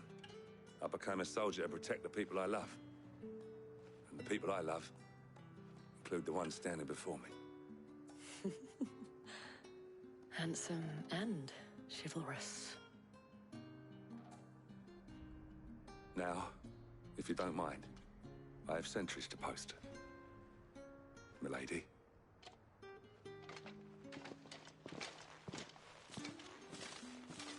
Lest you wonder, I'm not foolish enough to believe that this has solved all of my problems.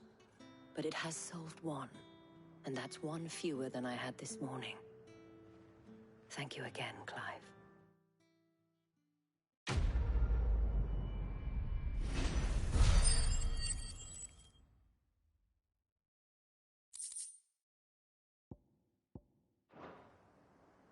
Our friends seem to have things under control. For now, at least. Let's go and put Otto's mind at rest. You all right, boy?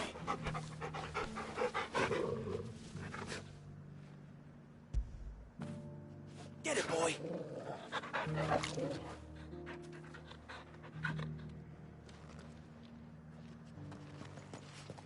Philippe will make a good captain. He reminds me a little of you, Clive, but without all the mocks and mows.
help you today, Clive?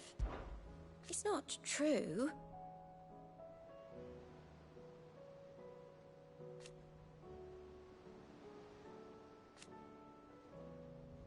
We've lost so much already.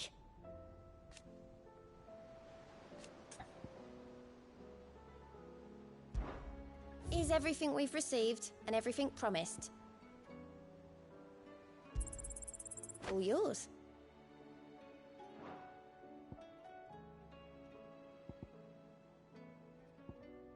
Come again. I may have more for you.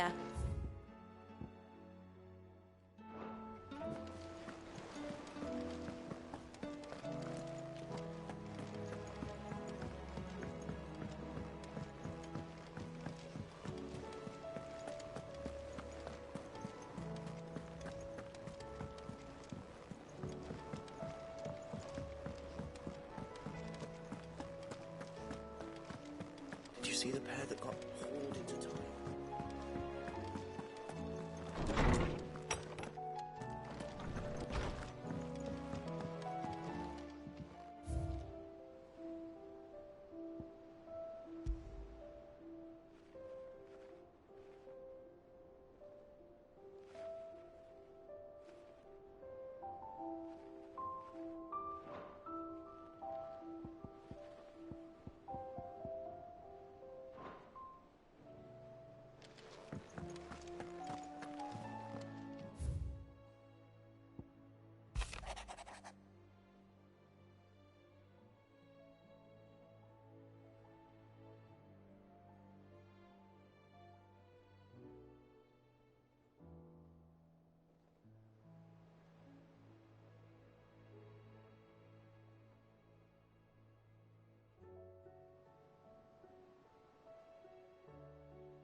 Still alive, are ya? If you're gonna buy something, be quick about it.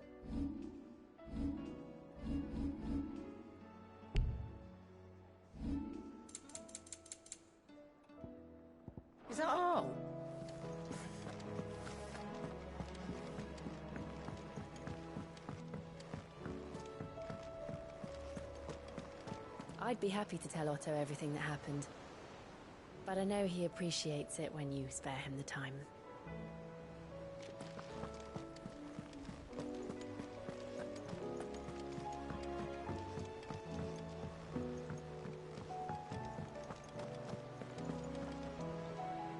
Was wondering when you turn up. Had owls from all our friends thanking you for your timely intervention. How is it you always manage to arrive at just the right moment? Luck, I suppose. Any word on the rest of the realm? Let's see. Storm's still crying out for Mother Crystals. The nations are still in chaos. And the skies are still the colour of a kick in the kidneys 2 days on. So... Right. Clive, we knew this was going to happen. Well, not the bleeding skies part, but you take my point. Now's not the time to second-guess yourself. Now's the time to visit the infirmary. Talia says your brother's awake. Thank you, Otto.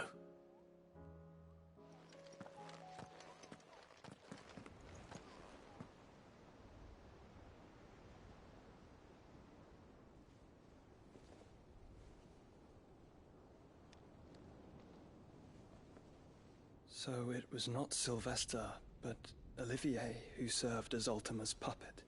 And when Dion learned of this, he sought to slay the fiend.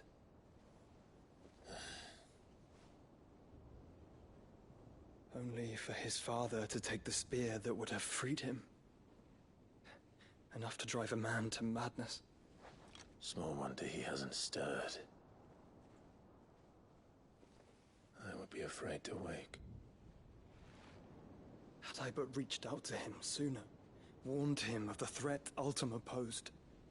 But now, both an empire and her prince lie broken. Joshua, what do you know of Ultima?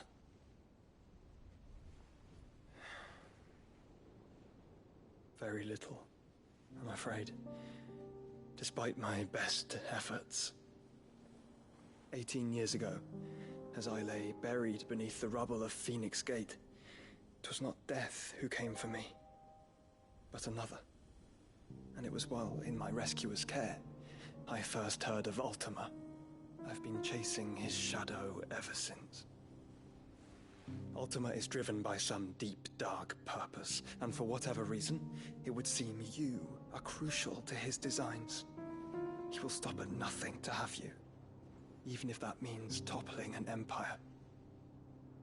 But why me? What possible use could I be to such a creature?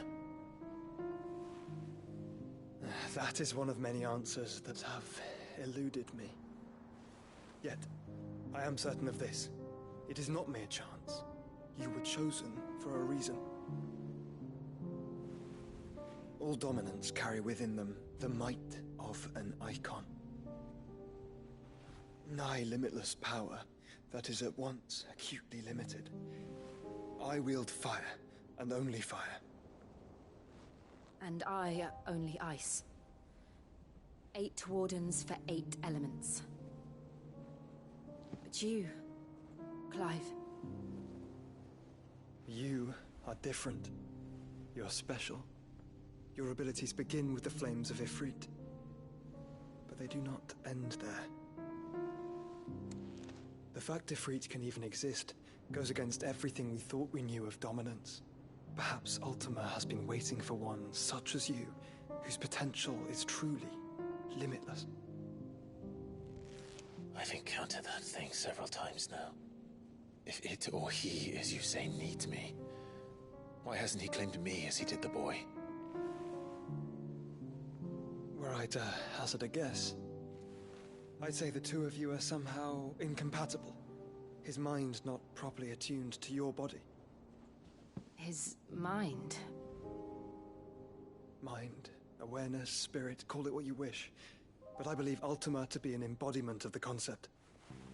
It is why I struggle and fail to contain him here inside me. I'm sorry.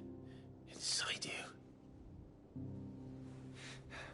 With every setting sun, I feel my strength wane. And though the Phoenix's flames mend the prison I have made for Ultima, they do so at a cost. We must find the means to bring an end to him before I meet my own. What were you thinking? It was that or let him take Clive. And I've always had a soft spot for my brother. But that doesn't mean you should sacrifice yourself to save me.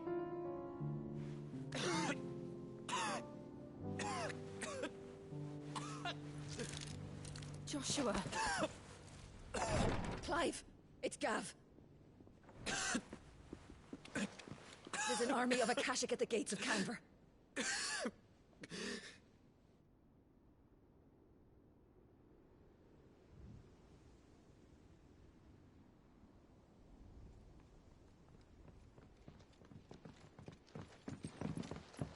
Well, what's the short of it? It's all Tyre told you. The capital of the Free Cities is under siege by an army of monstrosities. The city guard are doing their best to stem the tide, but numbers ain't on their side. What of Lord Byron and Mid? Were they able to escape? No, but they're all right for now. They're hiding with Gav at midship. We have to get them out of there. And we shall. Otto, prepare a Stolas. Tell Gav to stay exactly where he is. Understood. Vivian, what's the swiftest route to the Free Cities? That sounds like a question for the map. Look here. This road, through Tabor, should provide the least trouble. Good. What a coincidence. Tabor is exactly where I'm bound. Joshua, Bed is where you should be bound. You don't think I told him the exact same thing? Were Tyre not such a talented healer, I would surely have been inclined to agree. But, thanks to her ministrations, I feel I may safely rejoin my attendant, who was to wait for me in Tabor if we became separated. All right, we travel together. Clive. If he stays close to me, he'll be fine. Thank you, brother. I'll look after him.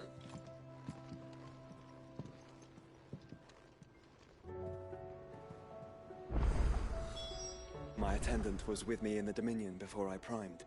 She would have watched the battle unfold and witnessed its outcome. I trust you'll be waiting for me in Tabor, where I can finally introduce you.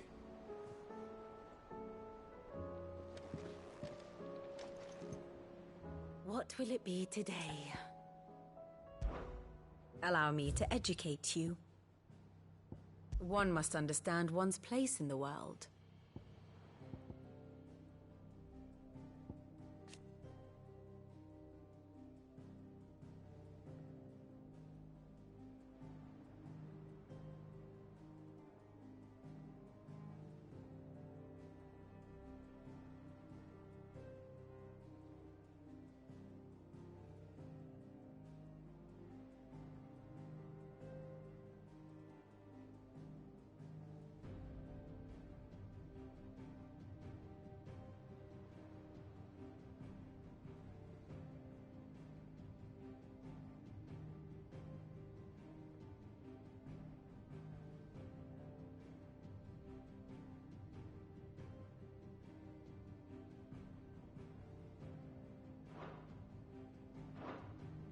Very good.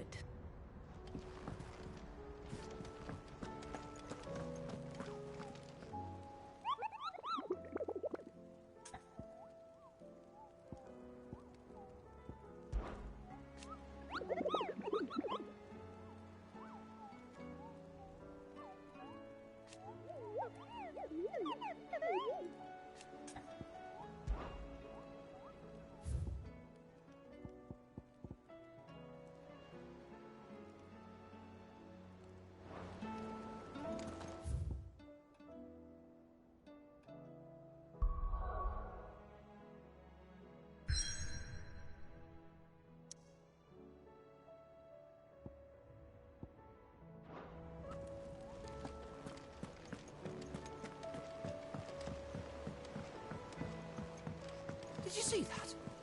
Tell me you saw that.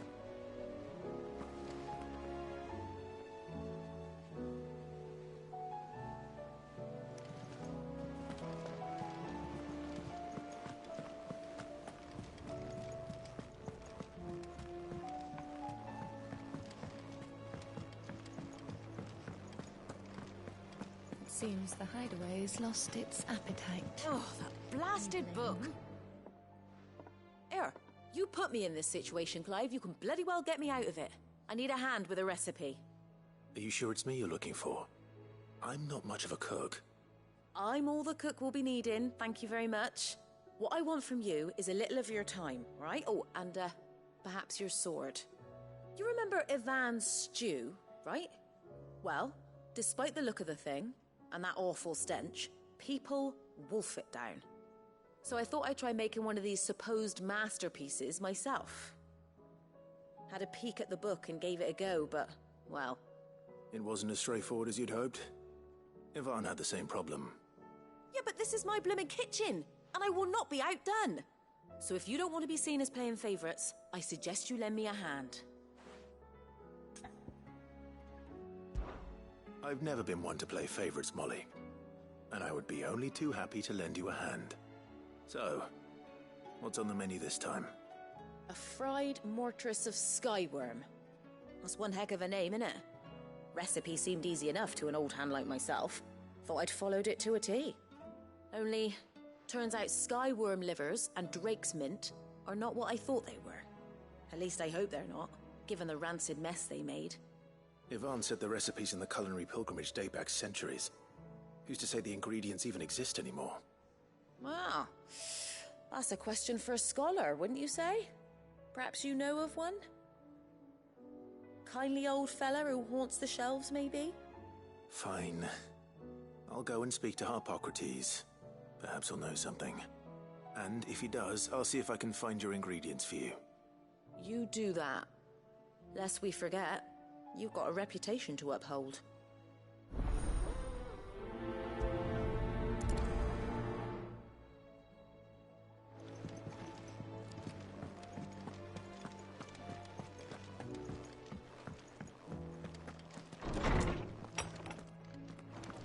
Is a storm coming, Sid? Lawsman Harpocrates. I've come to pick your brain if you don't mind. It's about the book you lent Ivan.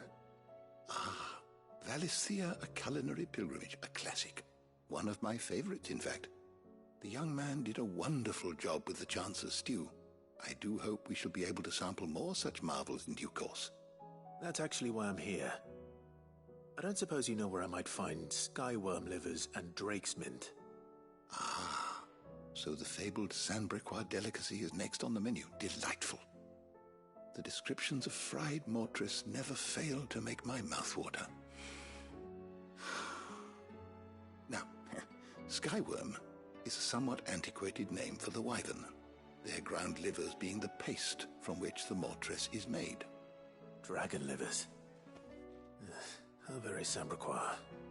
One would have thought the disciples of Bahamut would have a touch more reverence for their icon's brethren, but apparently not. I believe the specific dragon the recipe demands is the blueback wyvern, said to be the very color of the sea beside which it resides. So we know where to look for our liver. But what about the drake's mint? Saint's bonnet in contemporary parlance, a herb which grows along the North Reach coast. I gather that one can locate the cheerful yellow flowers by their heady scent alone, so I'm sure you'll have no trouble finding them.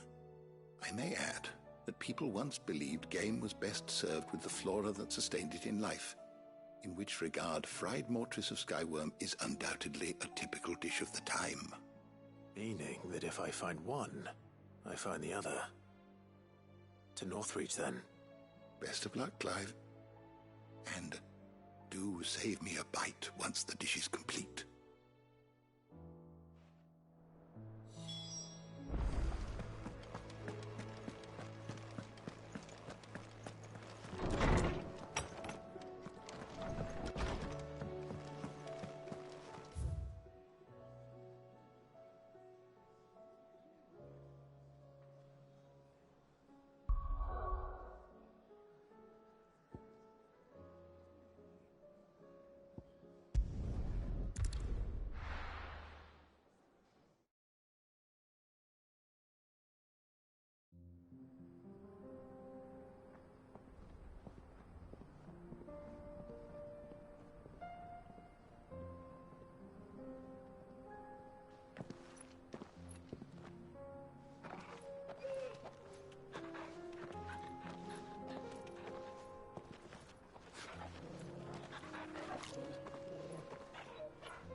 It's like a dream.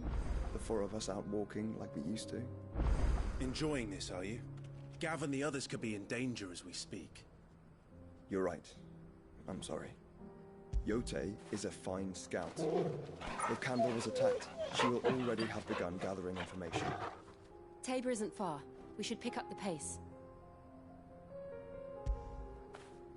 Get it, boy!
This way.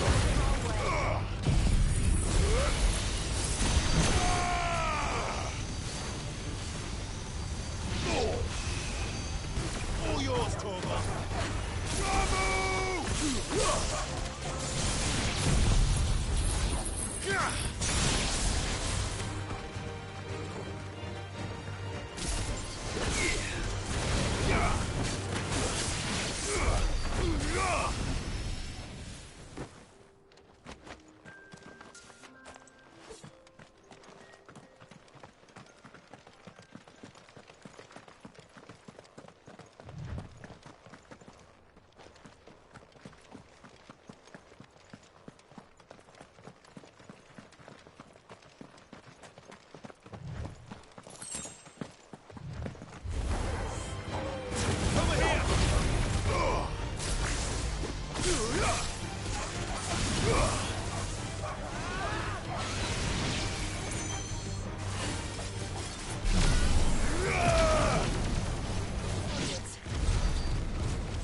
We can use the ruins to cross the ravine. Assuming they would allow it. The Echoes have a will of their own.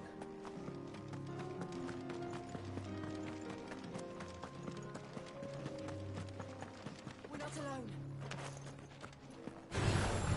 No mistakes.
Tell us about Yote, Joshua.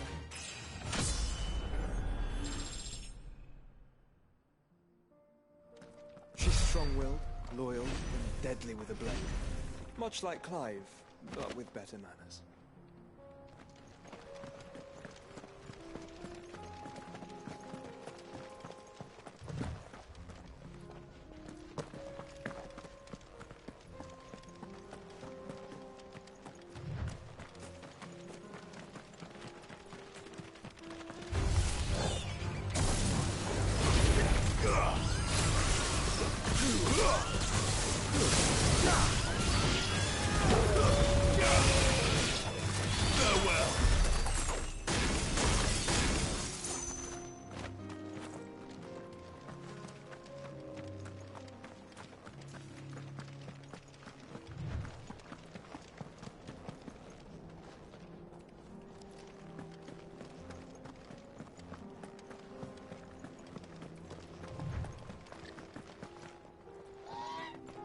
I do.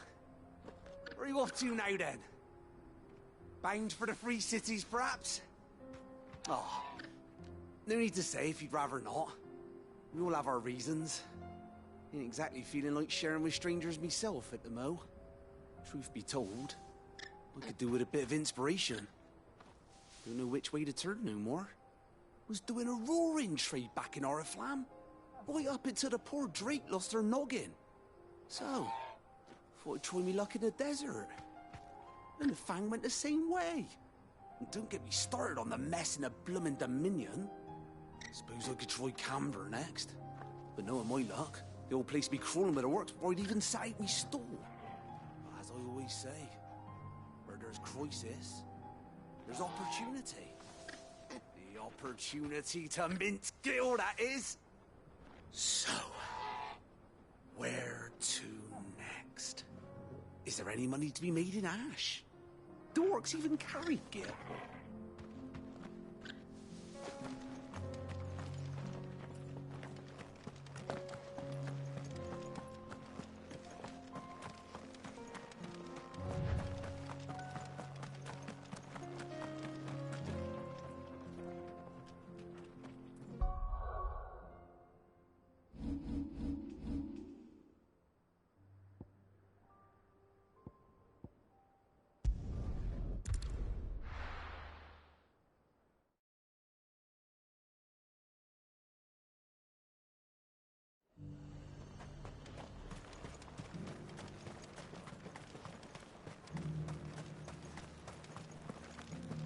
There were ghosts at the gates, not Daisy. You needn't fret. The creatures are...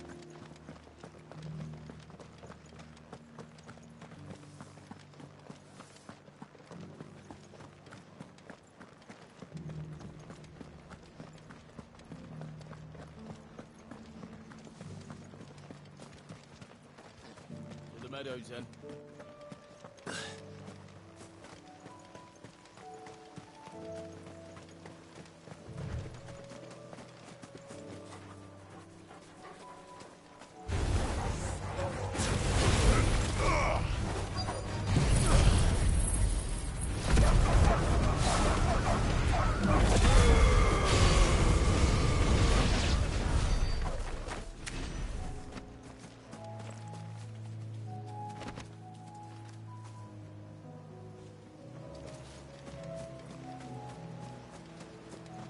Hippocrates said I should be able to find what I'm looking for somewhere nearby.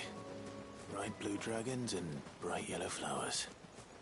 Should be easy enough to spot.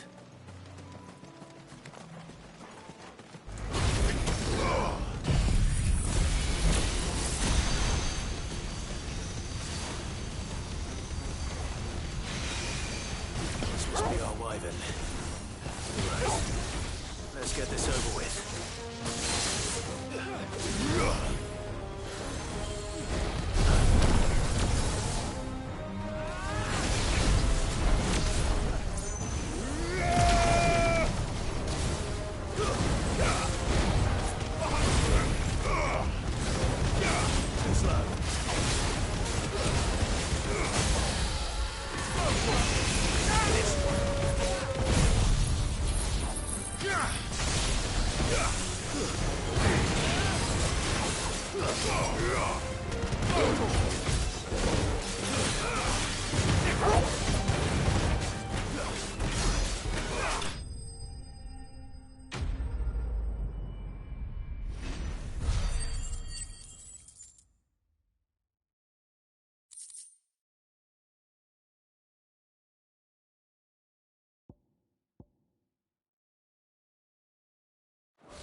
That's the wyvern's liver.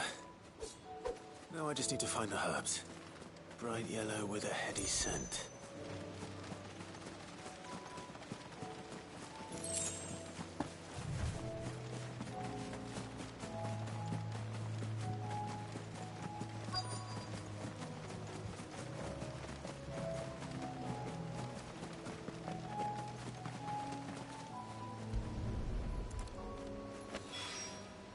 I think that's everything Molly needs to resurrect her recipe. Better head back.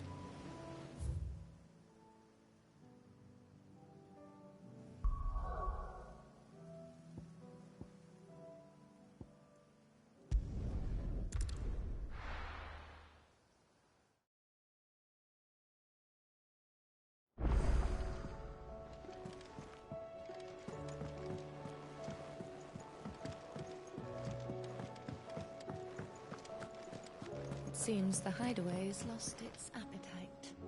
So, did you have that word with Tomes then? I did, and he was as helpful as ever. He told me exactly where to look, in fact.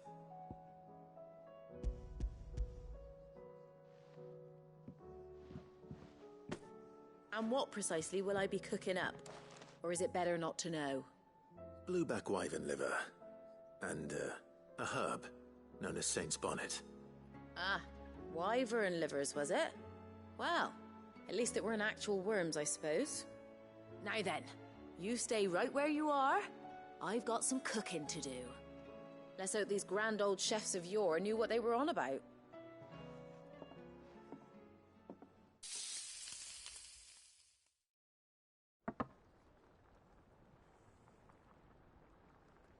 And here we have it. Fried mortress of skyworm. Ivan's offered to make sure it's fit for consumption. Well, I say offered. He as good as begged. And rightly so. Is there any higher honor than partaking in a slice of culinary history?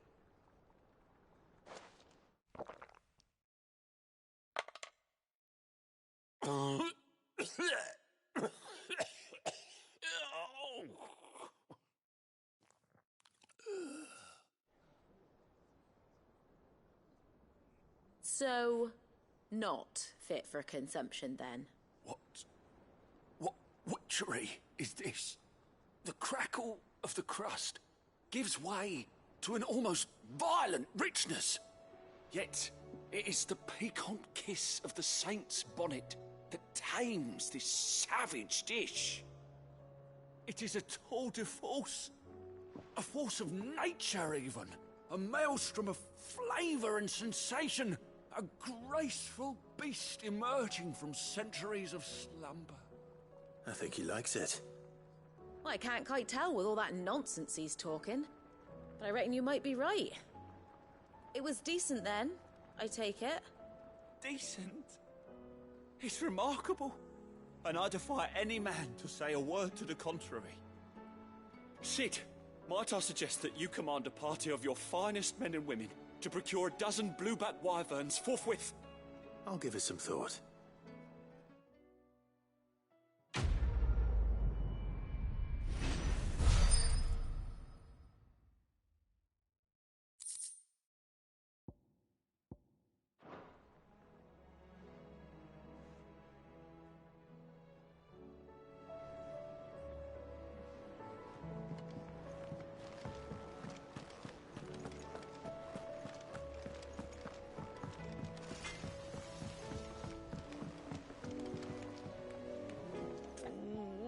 What am I gonna do?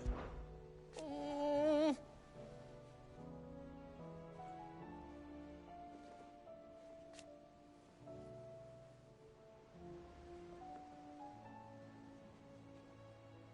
But no more.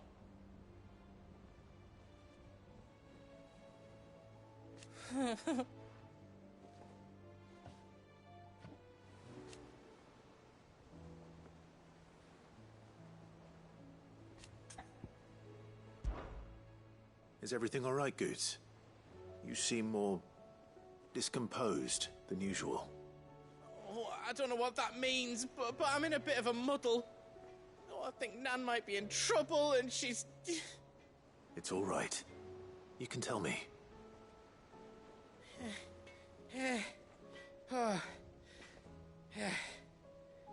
There was a trader came by.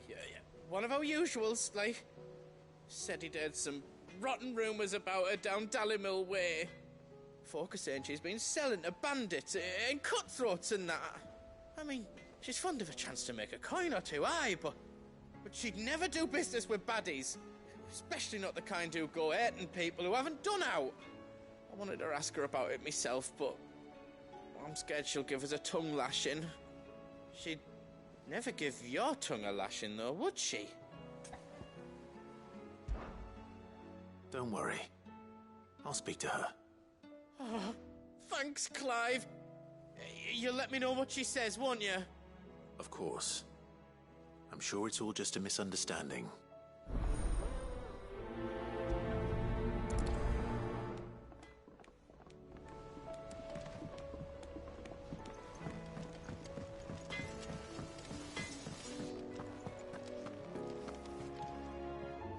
Lady Karen.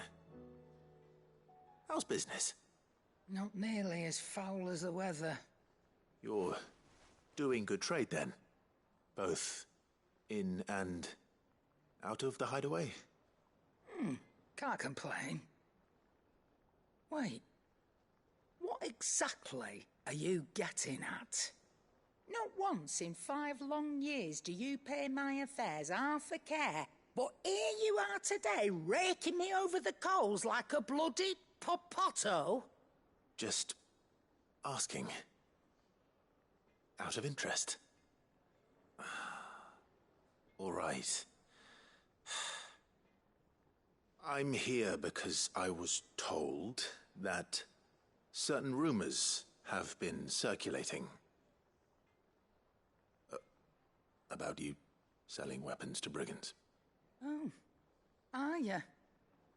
And who was it who knows me so well as to tell tales of my evil exploits? I didn't exactly hear firsthand. All I know is that someone in Dalimil has been spreading word to that effect. And what? You believe it? You think I'm profiting off the blood of innocents, do you? Look, I've done things I'm not proud of. Might be there were a time when I turned a blind eye to the wretchedness of the world so I could line my pocket. But that woman is no more. And you'd know that if you'd ever paid the slightest bit of notice. You're right, Lady Karen. I apologize. It was wrong of me to doubt you. Aye, it was. Now, I reckon you've got better things to do than pointing your do-gooding finger at a poor old woman. Of course. Good day.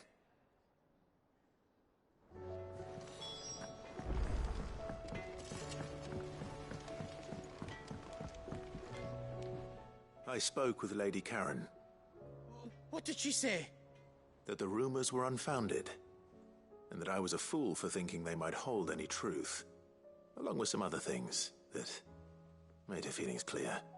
And while it sounds like she may have done things she regretted in her past, she says those days are behind her. Oh, well, that's good. I knew Nan wasn't caught up in out bad. But why would people say she was? What did she ever do to them? It's not right. No, it's not. But people do things for all sorts of reasons. Perhaps we'll never know. Well, I'm going to find out. That trader, he said they were all talking about her in Dalimil. So that's where I'm going. I'll find someone who'll tell me, you'll see. Are you sure that's wise? Whoever's spreading these rumors means Karen ill. Oh, right. But that's why you'll be coming with me, isn't it, Clive? I suppose it is.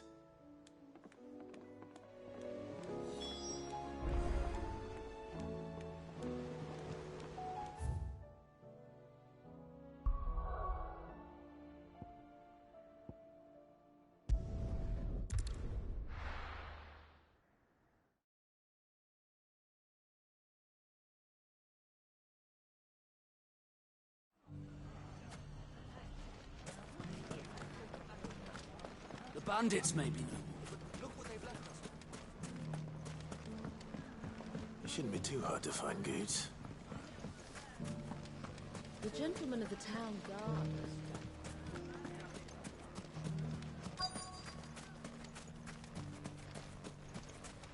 Could be I know something more. Clive, listen! I found someone who says he's heard the rumors about Nan. Have you? Go on. Tell him what you told me. All right. It's like I said. A wizened old crone by the name of Karen's been selling steel to whoever will pay her price, be they knight or knave. Says the more swords and spears she puts in people's hands, the more war they'll wage. And the more war being waged, the more call for swords and spears. And who will they all turn to keep them in steel? Why, the good Reaper herself. And you've seen this Reaper at work? Aye, it just so happens I have. You'll find her right here plying her trade most days. Here in Dalimil? Where exactly? She has a stall here in the market, but if you're not the patient type, you can probably find her at her storehouse on the edge of town. But it'd be a bolder man than me that braved that particular nest of vipers. Feeling bold, traveler?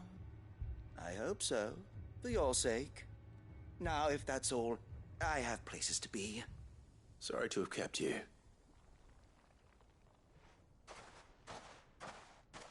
You don't think Nan's the Reaper, do you? Not unless she's discovered the secret of how to be in two places at once. Eh? What do you mean? Lady Karen hasn't left the hideaway in weeks. So who has been running this stall he spoke of? Good question. I'll go and have a look. And I'll visit this storehouse on the edge of town. All right, but be careful, Clive. You too, Goots.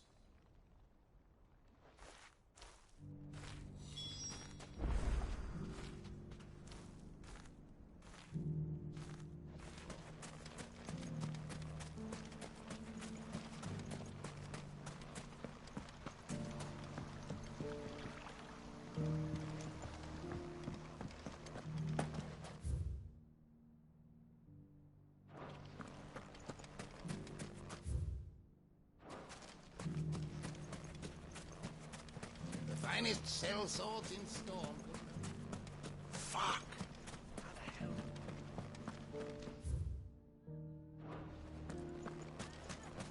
The gentlemen of the town guard are strapping.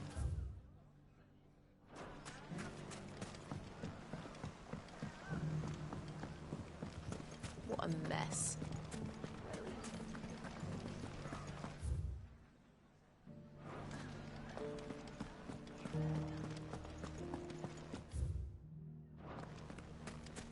You fought very bravely.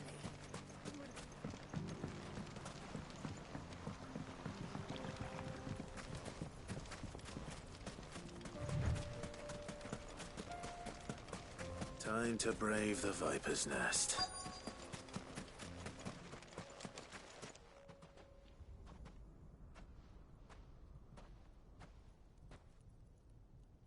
Just you, is it? Thought I might have laid it on a bit thick. It was a fairly unconvincing tale. So, what now? That's up to you. Die a slow death, or a quick one.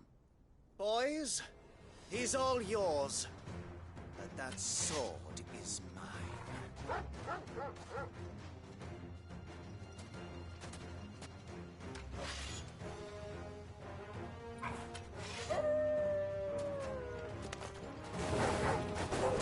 Now we can pretend this didn't happen.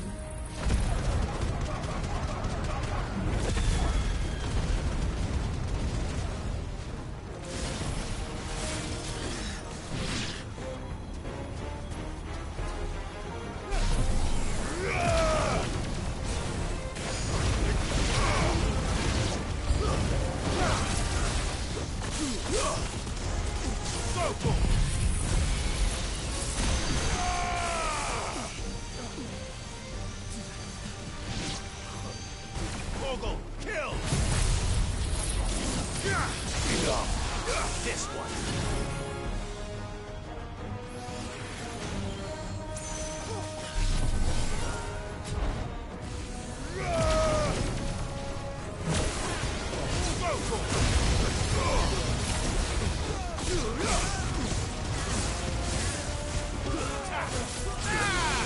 Get him.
done it now.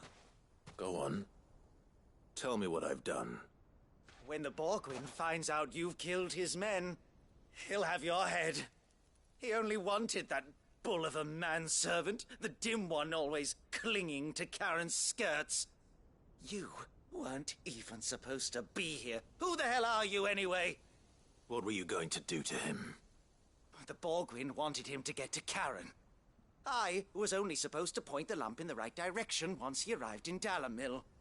But then you turned up. Well, go on then. If you're going to end me, end me. You're not worth the effort. Now be gone, before I change my mind. Fucking coward! I need to find Goetz. Right now.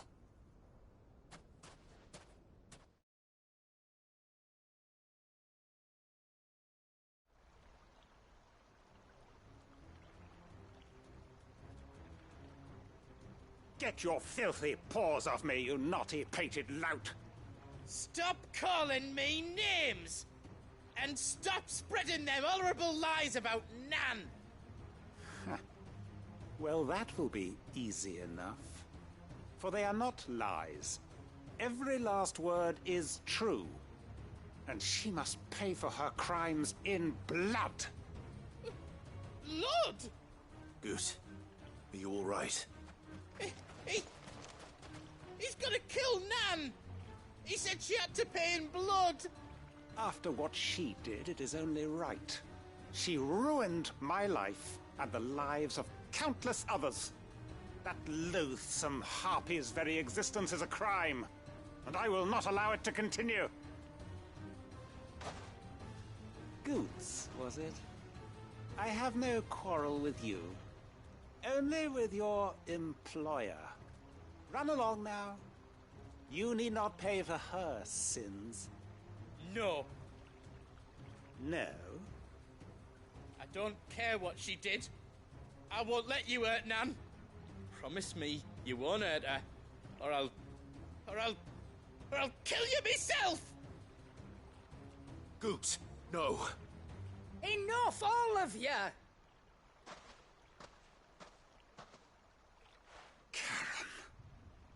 But how did you? You're a sight less clever than you think you are, the pair of you. Did you think I wouldn't notice the two of you slinking off together? Well, the whole thing got me thinking, who in Dalamil might bear me a grudge? And a certain snivelling shit I ran afoul of in my fairy years came to mind. Though it was just Bogan back then, wasn't it? I thought the years might have taught you some sense, but I see you're the same pants-pissing craven you've always been. What was it we called you? Wet legs? You bitch! Everything that happened, it was all your fault! And now you'll finally pay for what you did to me!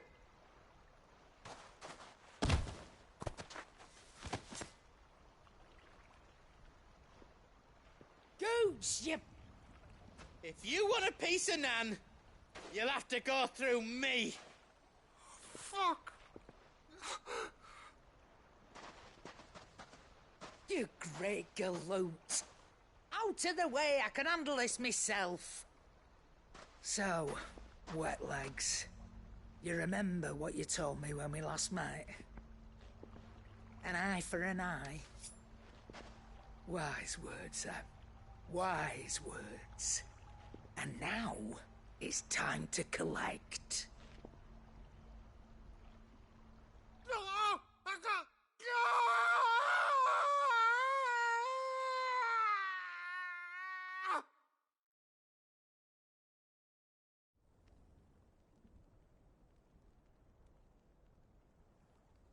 Sorry to keep you waiting. Is he... Dead? No. But I reckon he wishes he was. It isn't easy going through life one eye short of a pair. After all, I should know. You don't mean... Oh, don't tell me you didn't notice. Lost it to old Wet Legs back when we were working the same routes. Said I'd stolen from his strongbox. I'd done nothing of the sort, mind, but that didn't stop him taking his little revenge. So I took some of my own. Sorry, lost everything. His coin, his clients. Always knew he'd be back one day to claim his due. But he crossed a line dragging poor Goots into this. He didn't hurt you, did he? No, Nan. Still got all my arms, see? Legs too. But what if he comes back again? What if he does? First we take the other eye, then we work our way down. He'll learn his lesson soon enough. But something tells me the Wet Legs has learned it already. Right. Let's get you back to the hideaway. You've attracted quite enough attention already. Ta-ra, Clive. Remind me never to cross you, Karen.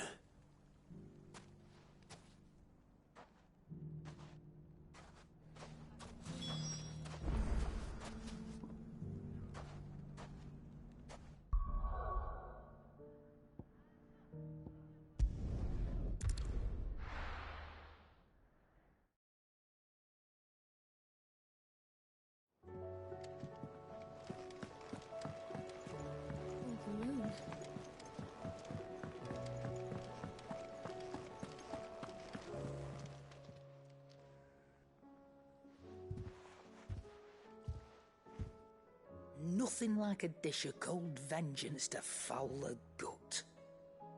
I'm sorry, Nan. I didn't mean to make things worse. I just thought I had to protect you. Like you've protected me. Aye, well, someone had to. Your parents certainly didn't give a whit for your well-being. Reckon the both of us would be worse off if I'd not taken you on. You've always been me right eye, Goots. And I'd have you stay that way. So don't you dare go looking for trouble again. Well, I will. If you ever need help, I'll do it again and again, and you can't stop me. Why, you big lump. Fine. Play the hero if it makes you happy. Thanks, Nan. I won't let you down.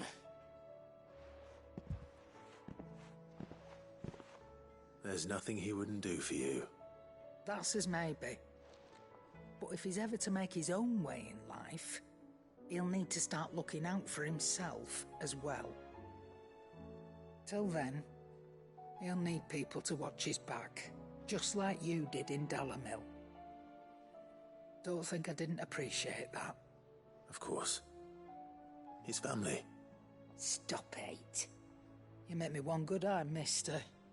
I don't go thinking that'll do you any favours. A potion today'll cost you the same as it did yesterday.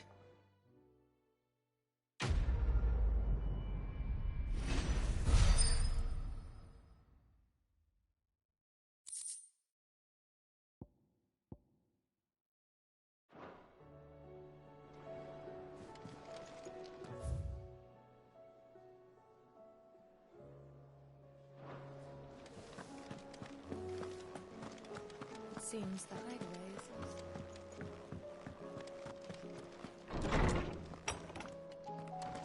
is... Is a storm coming, Sid? Will there be fun? Sid, perhaps you can help me solve a mystery. I can certainly try.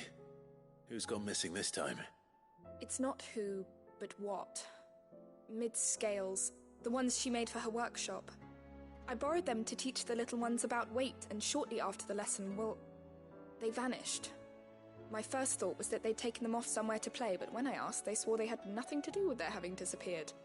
Which almost certainly means they had everything to do with it. Perhaps a visit from Sid will jog their memories. I think it just might. Thank you. I don't like to imagine that my pupils would lie to me. But if they have, I'll have no choice but to discipline them accordingly. They were in the atrium when I last saw them. As always.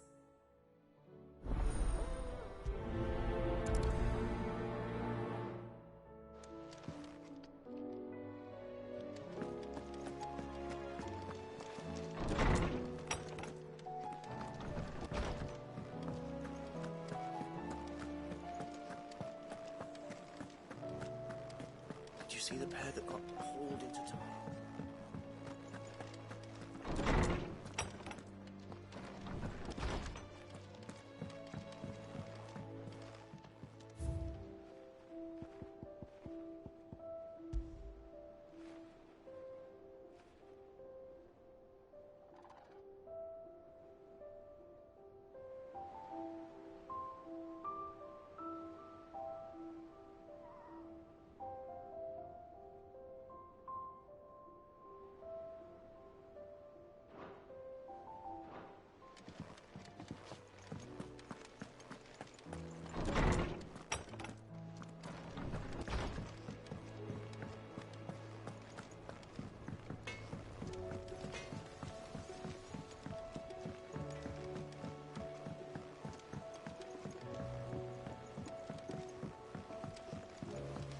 I heard the Emperor was impaled.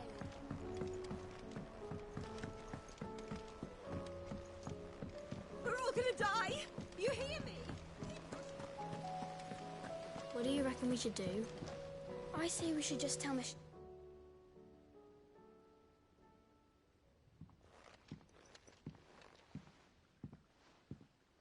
Sid! Hard at your studies, I see. And what is that? It's not a set of scales, is it? No. Of course it isn't. Well, not anymore, it's not. Oh! And just how long hasn't it been one? We're sorry. But we didn't break them. We dismembered them. Just like Miss Mididol showed us. Miss Mididol? And why would she have you dismembering her creations? Because that's the only way to become a ninja-neer. Miss Mididol said, the best way to see how something worked is to take it apart and put it back together again. Well then, your work is already half done. Carry on. About that. The taking apart was easy enough, but it's the putting back we can't work out. Speak for yourself. The heavy thing goes at the bottom. Then...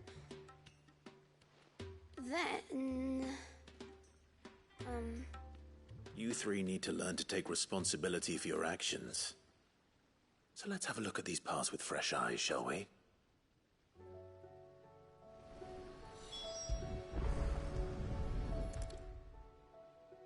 All right.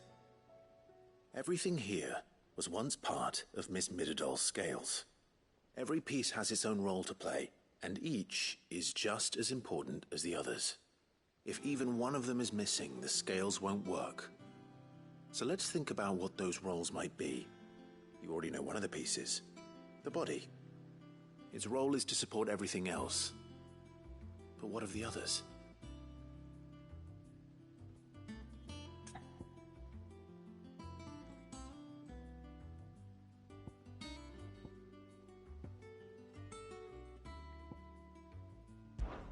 This tiny piece is what's called a cogwheel, or gear. Have you ever seen one before? I have. Miss Mididol's dungeon is full of them. Most are on the floor. She puts them in all her inventions. They spin round and round and round and round and... That's right. They're very useful when you want to make things move. Do you remember if there was anything on the scales that moved? I remember the arm moved when I tried weighing an apple. And then somebody ate it. Not my fault. You shouldn't have tried weighing it before lunch. We know what part's supposed to move and how it's supposed to move. So, let's put the pieces together first, see what doesn't move, and then stick the cogwheel to that. Not a bad idea. You see? It's not so difficult.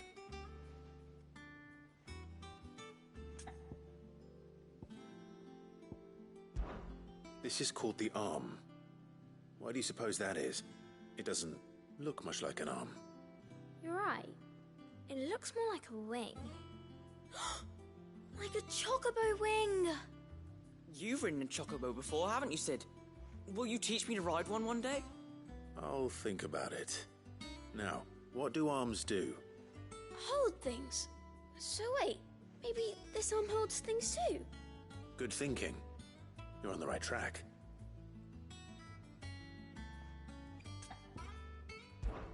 These round parts are called the pans. You all know what a pan is, don't you? I do. Molly uses them in the kitchens to fry bangers. But these aren't for frying bangers, you idiot. They're for weighing stuff. But what if I wanted to weigh Goots? I don't think he'd fit on that little thing. Probably not. What are the chains for? Holding the pans up? Well spotted. Which means something must hold the chains up in turn. So, now that we've taken stock of the parts and learned what they do, what do you think? I think we've got it. Then here's what we'll do. You tell me what goes where, and I'll put the scales together. Well, obviously you need to start with the body. All the other pieces fit onto it, don't they? And the arms go on the body, just like real arms. Or wings, if you're a chocobo. And then the arms hold the pans by the chains. Very good. Let's see if that works. There. All finished.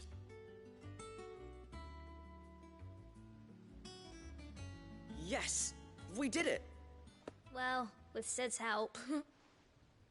Oh, I just put the pieces together. It was you three engineers who showed me how. That's right. We're Miss Mididol's hairs. Her hairs? Yeah, hairs for the future. She's showing us her secrets now, so we can help out the hideaway when we're older. What do you think, Sid? Are we almost ready? With a little more help from Miss Mididol and Miss Shirley, I'd say it won't be long at all. You hear that? It won't be long. Until then, though, do try to be honest with Miss Shirley.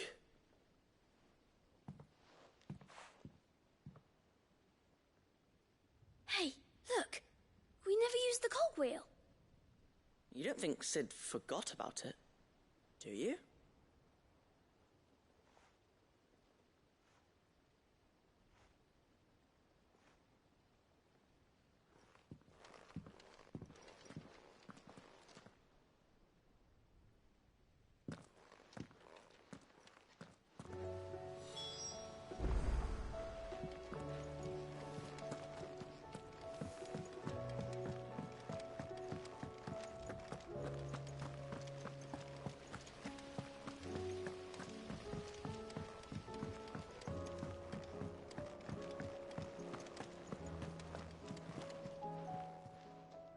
How may I help you today, Clive?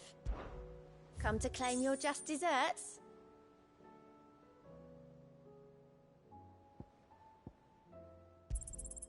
You earned this.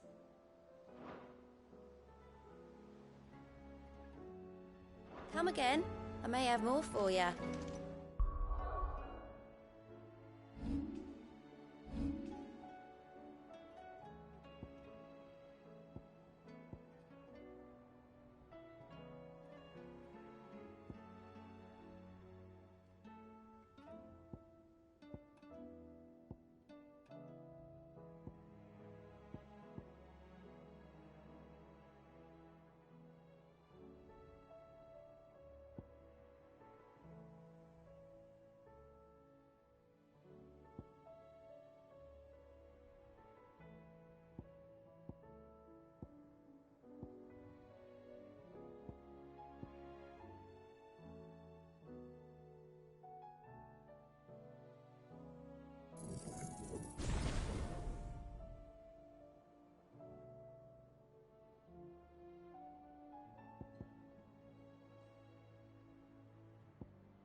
Did you see that?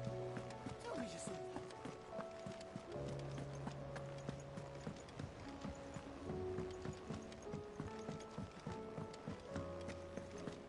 It seems the hideaways.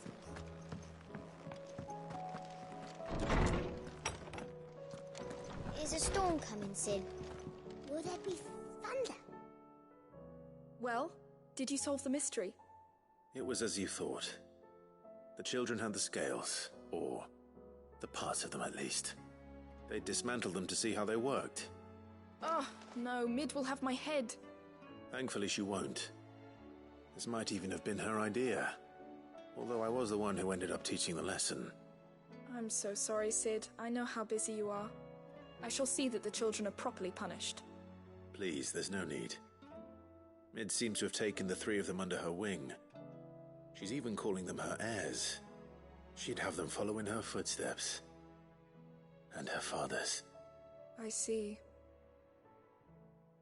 Sid, do you know why Mid has been spending so much time at the Hideaway of late?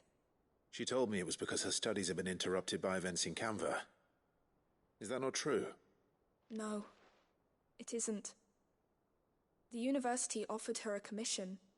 In exchange for full tuition, room and board, they asked her to oversee the design of several new war engines. To anyone else it would be an opportunity, but to Mid, who lost both her parents to war, it was a bitter pill.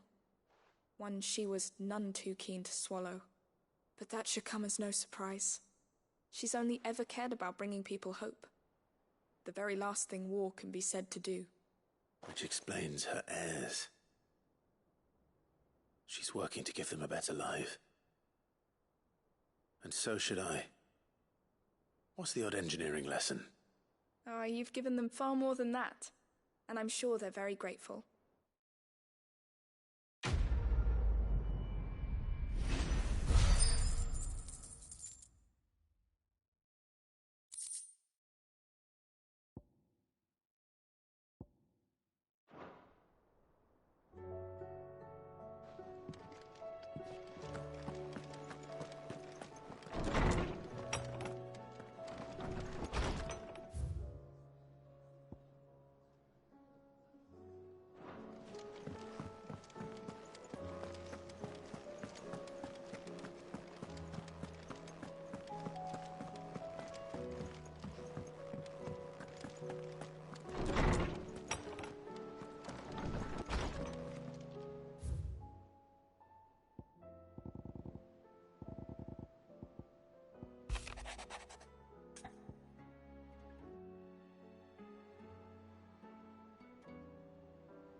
Rutherford. Wasn't that the name of my uncle's manservant? Why would he be at Martha's Rest?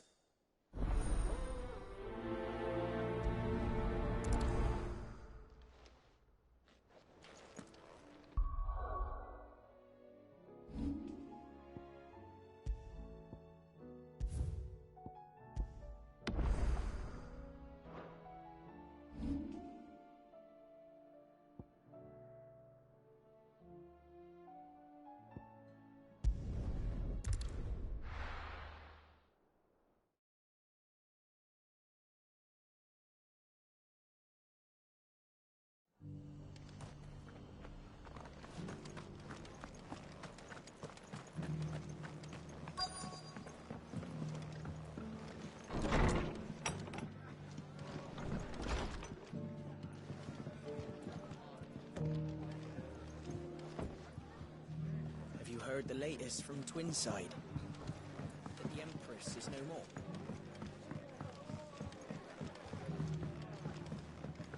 My lord Marquis, is that... It is you. Then you received my letter. I am Sebastian Rutherford, chief steward of your lord uncle's estate. Of course. We met once before. Yes, my lord. Thank you for coming. And what was so sensitive that you couldn't put it in writing? 1,000 apologies, my lord. I did not mean to offend. I merely... It's all right. Continue.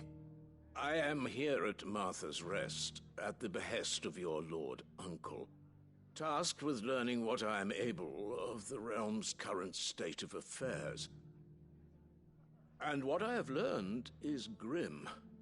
The fall of the Mother Crystals has left Storm in a state of utter disarray. The subsequent darkening of the heavens has only made things worse. Akashic attacks, once unthinkable, are now commonplace. The gears of governance have ground to a halt, and without a steady hand on the tiller, the realm threatens to drift into utter chaos. Your lord uncle, however, believes there is a way to avoid this fate, and is determined to see it set in motion. That sounds like quite the undertaking. It is. Hence my having enlisted the aid of several colleagues serving the 7 high houses. Alas, I have lost contact with 2 of those colleagues already.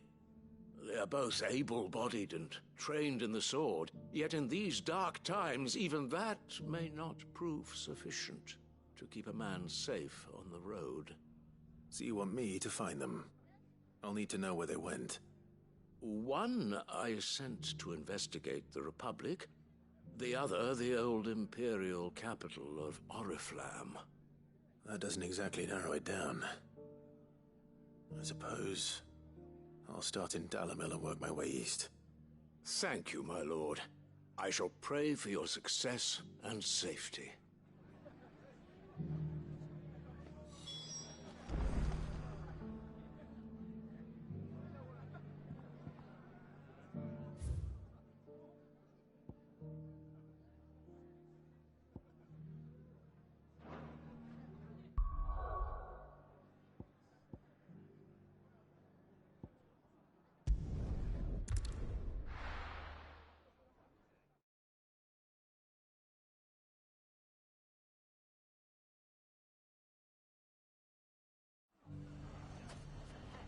It's not going to be easy finding one man in an entire republic. Let's hope someone here's seen something. Mummy? The gentleman of the town guard.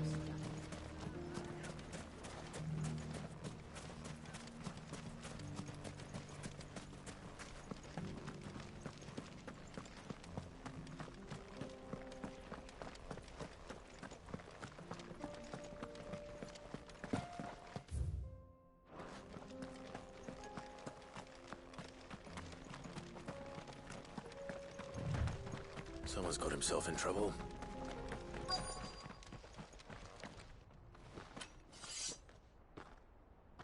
I don't see your master here, so you can start by giving us all the coppers in your purse. I already told you, I have nothing.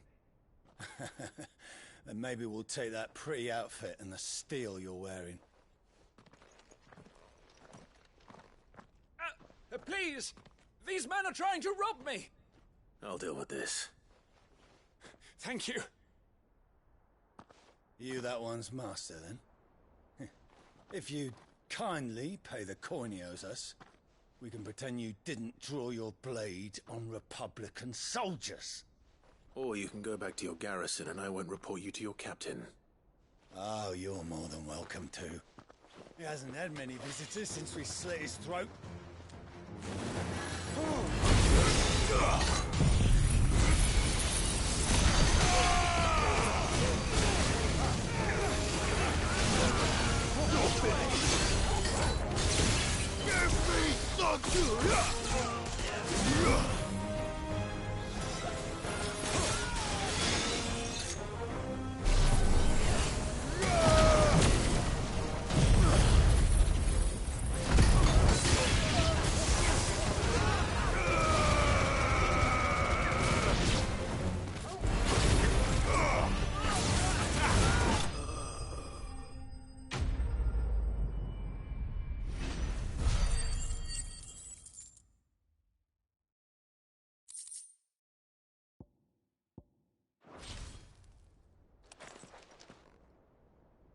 expect as much from Hugo's faithful, but these were men of the fist. Much has changed in the Republican army since they lost their rock. You've seen this kind of thing before, then? Many times. I was sent here to observe the situation. You're one of Rutherford's men. He sent me to look for you. Well, then you have my thanks. I fancy I could defend myself against one, perhaps two, but a whole regiment. I arrived in Dalimil several days ago, but when I called upon the captain of the local garrison to make inquiries, his men confiscated my effects and locked me in a cell. The captain is no more, and his men make the rules now. Fortunately, I was able to bribe my way free, only to be stopped again by those soldiers you so kindly dispatched. What of the Fist's Central Command? Surely they wouldn't allow such lawlessness amongst their ranks. I would imagine they are unaware of it. Most of the army has fallen back to the capital and hunkered down behind her walls. Those who weren't recalled now rule the fringes unchecked, answering to no one but themselves. Then it's worse than we imagined. You should return to Rosaria. It's not safe here. I'll find a caravan heading north. You won't mind if I borrow one of these soldiers' coin purses?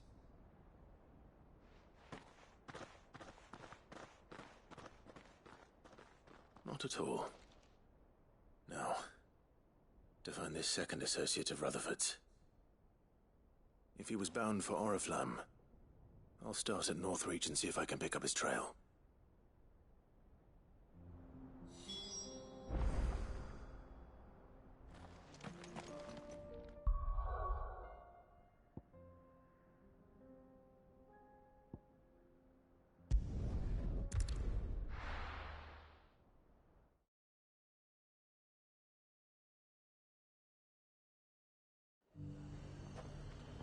There's a lot of road between here and the capital.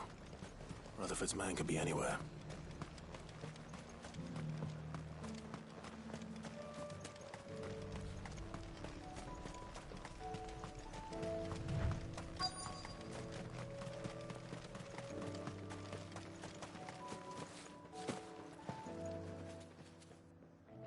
What happened here? If you're with the others, they've already relieved me of my belongings. I'm not. I'm looking for someone who was sent here by a man named Rutherford. And then you found him. I am Alistair Rockford, attendant to the Lady Ariane of House Wellesley. Of the 7 high houses of Rosaria. It's been a long time since last I saw my great-aunt. Is she well? My Lord Marquis? Yes. Yes, she is. The Lady Dowager has granted me leave to assist your Uncle Stuart. I was on my way back from the old capital when I saw some villagers being robbed on the road here. Bandits? They looked more like field hands, but it didn't matter in the end. I did what I could to help the victims, but all it earned me was a pommel to the temple. Which way did they go? South, toward the gate. All right. I'll take care of them. Founder knows I've met enough of their kind. You head back to Northreach, visit the Vale, tell them I sent you. Thank you. I shall. Founder be your shield.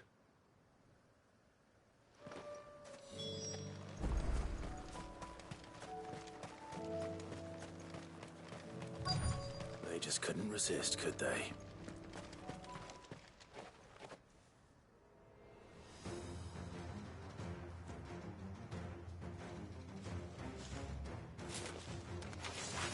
This one's ours, pretty boy.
Make for the town while you can.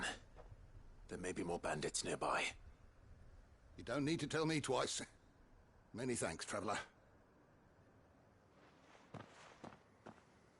This looks to be all of them. I thought I told you to make for the Vale.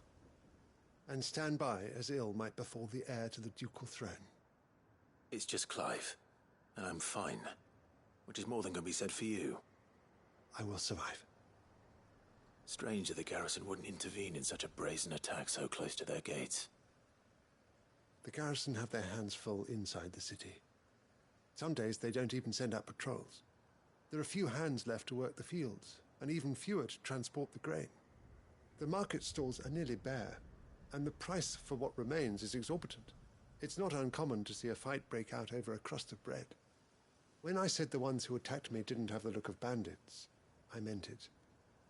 They were probably just desperate. Rockford, listen to me. If you are to continue your investigation, you first need to seek the attention of a healer. Of course.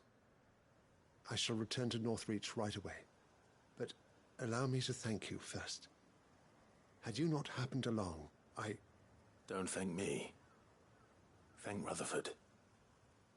It was he who sent me. I suppose he'll be wondering where I've got to. I shall send a Bastolus as soon as I'm able. Good day.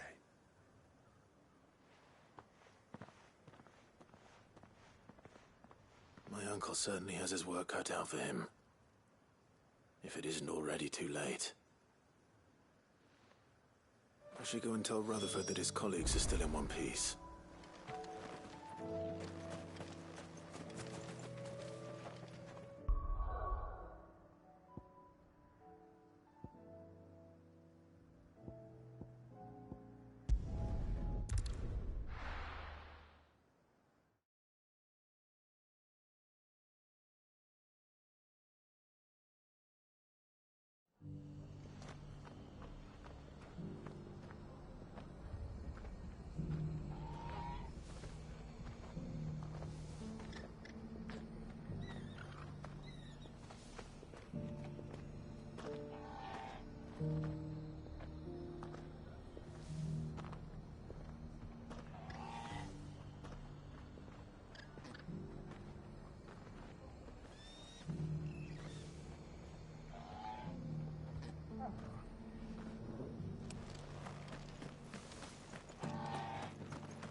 I see you're still here.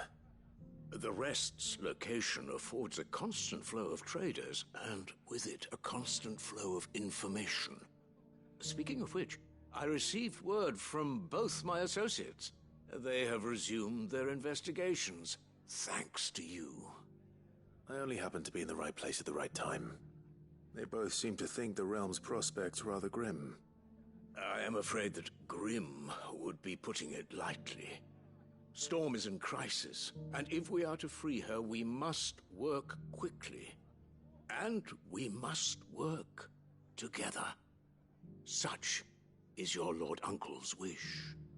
As it is mine.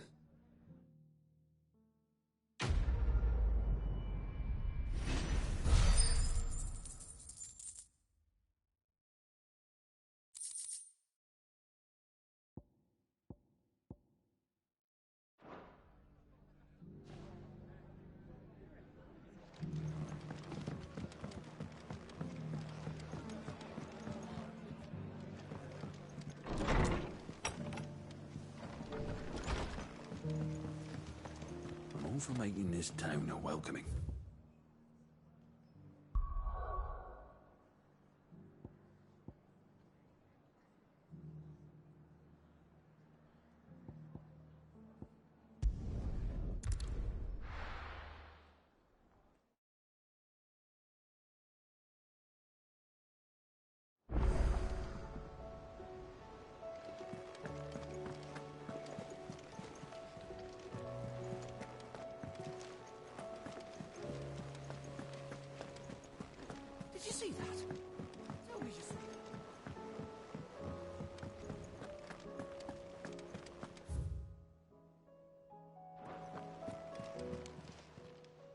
Fancy a look at the list, do you?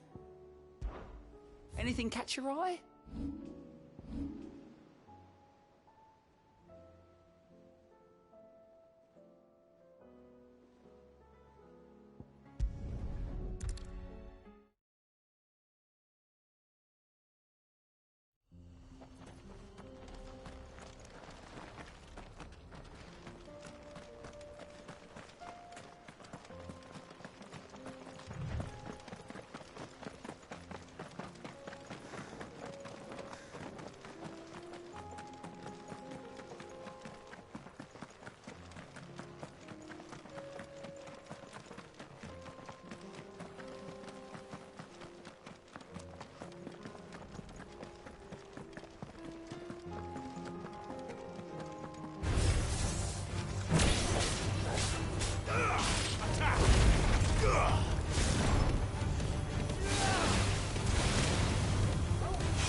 You're injured. What happened here? Where are your comrades? Ether flood. Up ahead. It swallowed our camp while we slept. My own men did this. Turned every last one of them. There's a village not far from here. Tabor. The people were kind to us. It's only a matter of time before they won't stand a chance. We can't let those monsters reach the...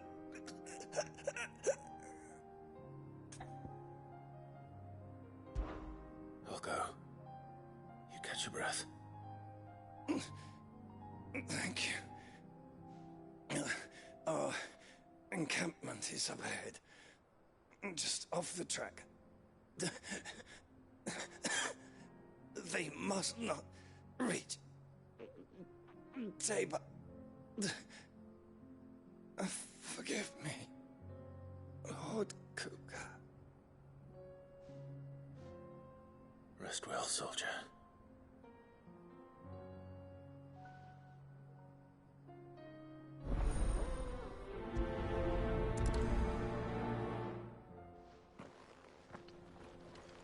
You said the encampment was close. Let's hope the Akashic are still there.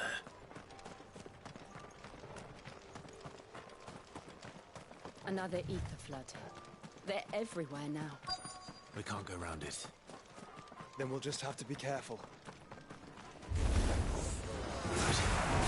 I got here in time.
Someone there! Please, I can't move my leg! That doesn't sound like an Akashic.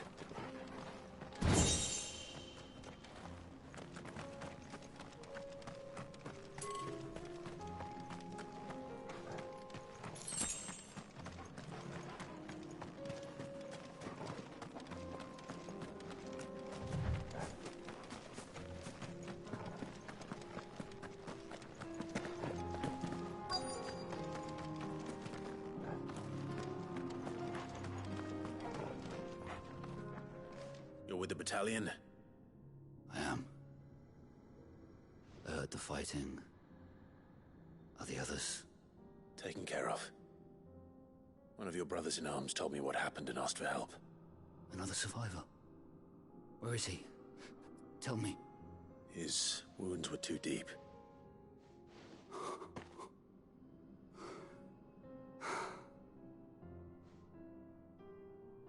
He was right to send you. Those things you slew are no longer my brothers. Tabor is safe thanks to you.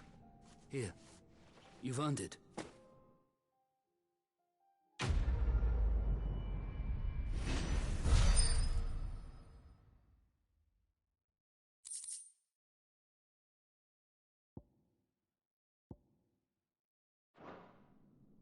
You seem familiar.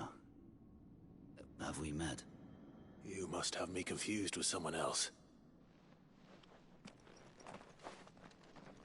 Wait. That scar. Son of a whore. You're Sid. I was there, in Cosnis, when you killed my brothers. I was there in Rosalith, when you killed my commander. My war with Hugo Kupka is over. I bear no ill will toward those who followed him. And what of my ill will? Coward! Draw your steel. Lord Kupka shall be avenged!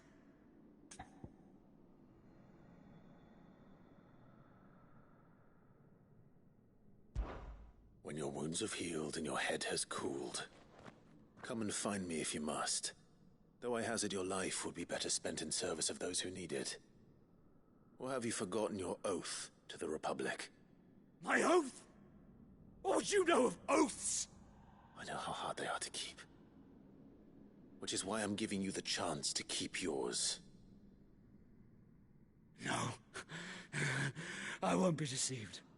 Lord Kupka told us of your crimes. You are an outlaw. A murderer, not some man. Like you or anyone else. I am nothing like you. But if you're not gonna kill me, then go. Leave! Just know that I will find you, Sid.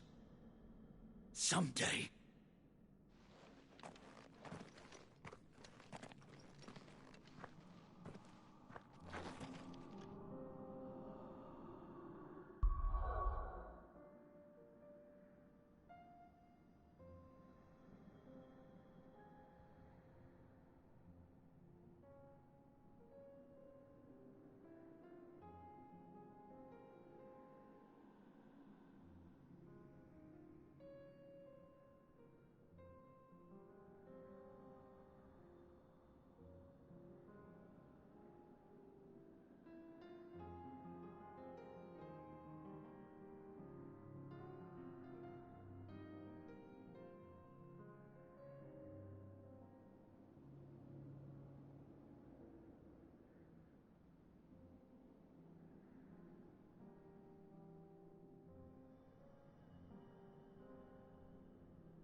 Daddy.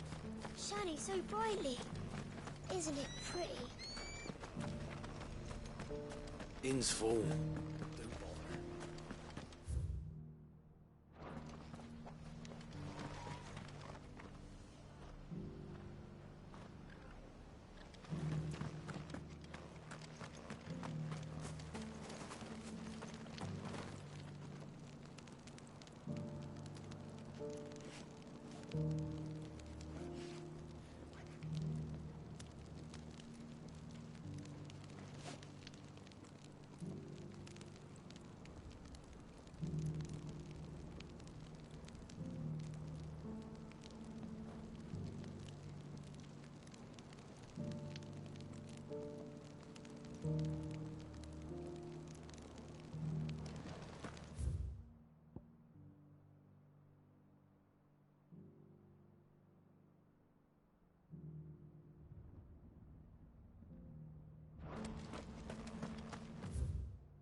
I'll build a barricade so sturdy, even a bandicoot.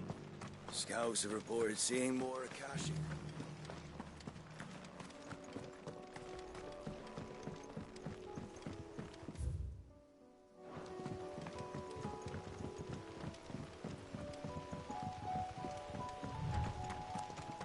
Can hardly make out a bloomin' thing.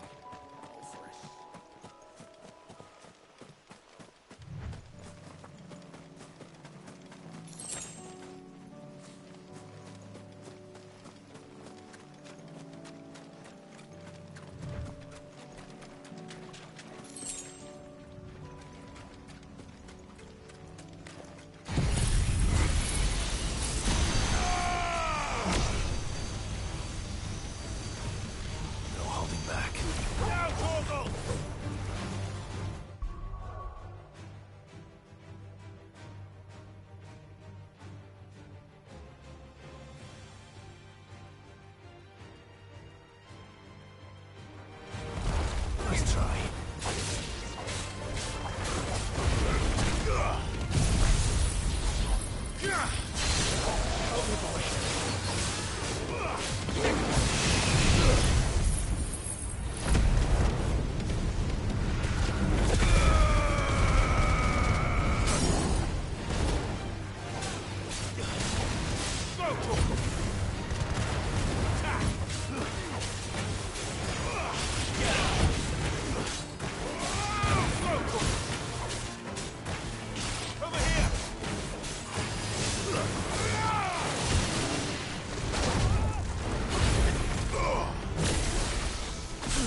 This one's awake.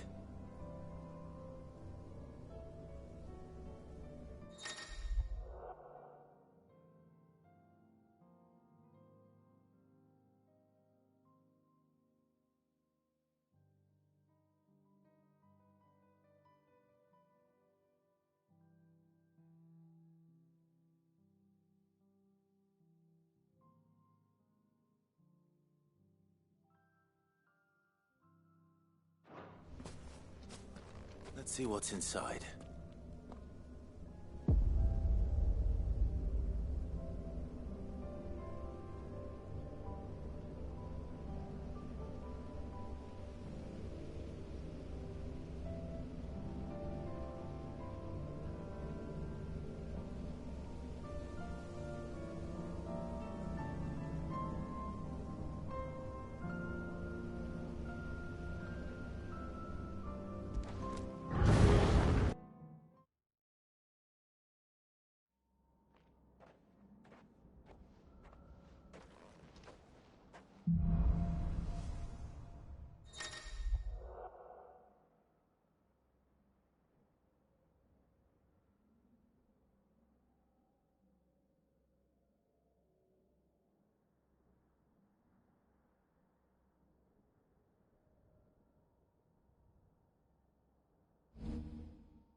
That's better.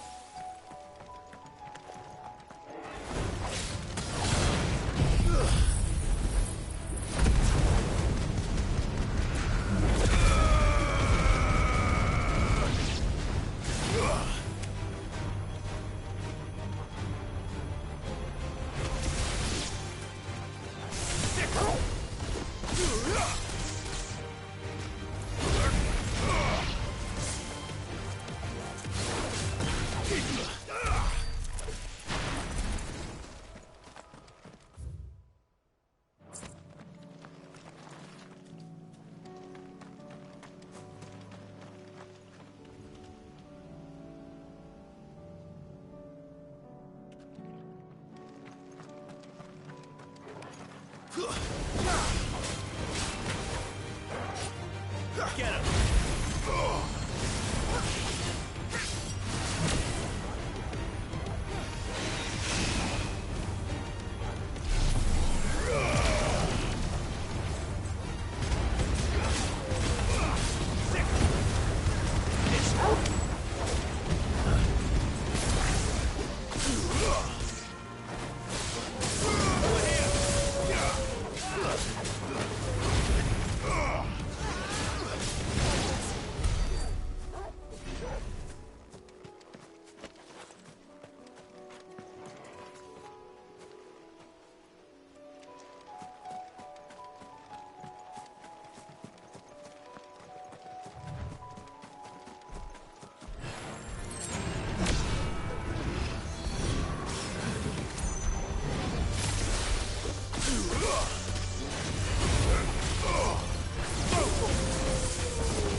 over.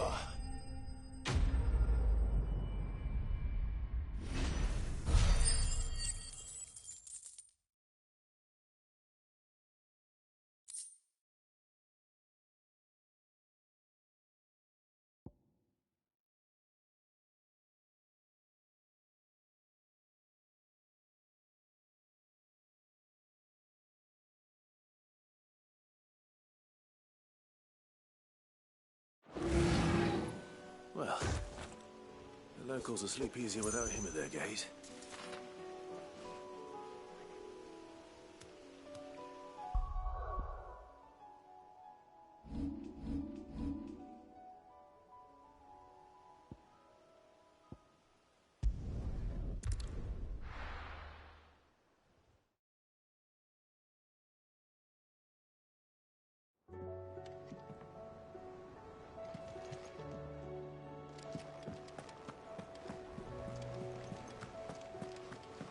Did you see that? Tell me you saw that.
I'll build a barricade so sturdy.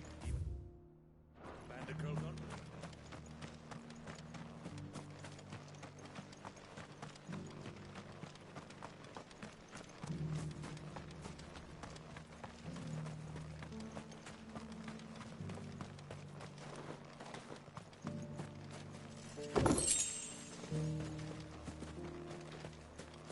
It doesn't still hurt, does it? Just because the heavens have gone to rack and ruin, it don't mean we have to. How do?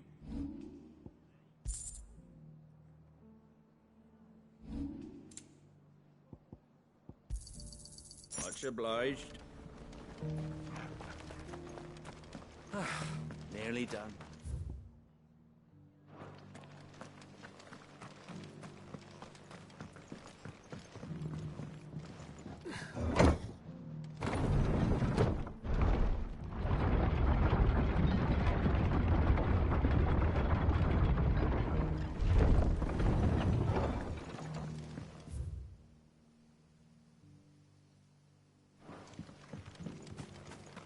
Gathered as much bulk mint and fever fuel as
From the ruins it came, and to ruin it returns.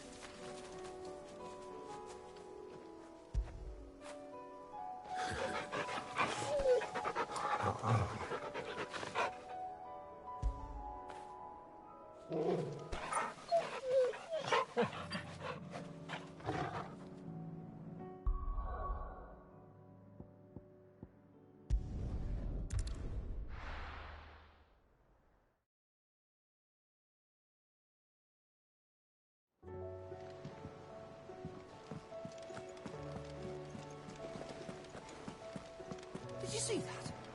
Tell me you saw that.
This one.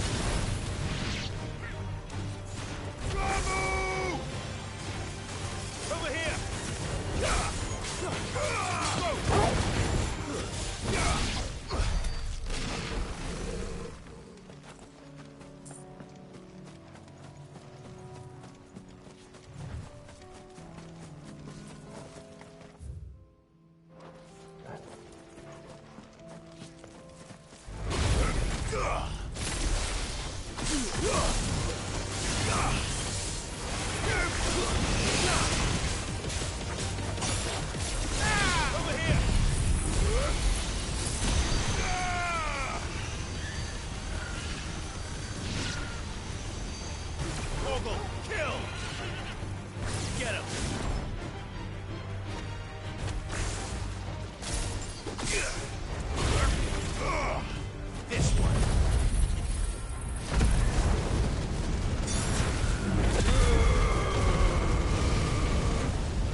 take us unawares, did he?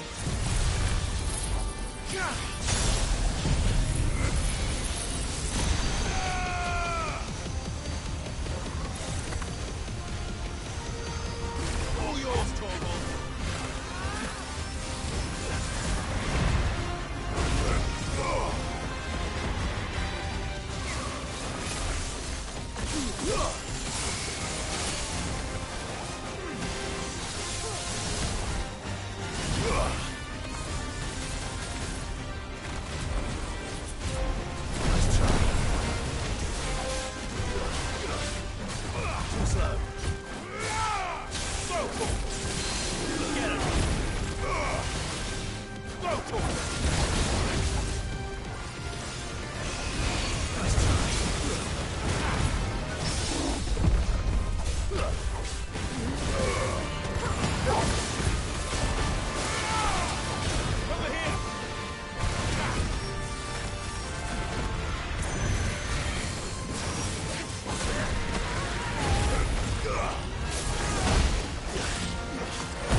It's dead now. Whatever it was.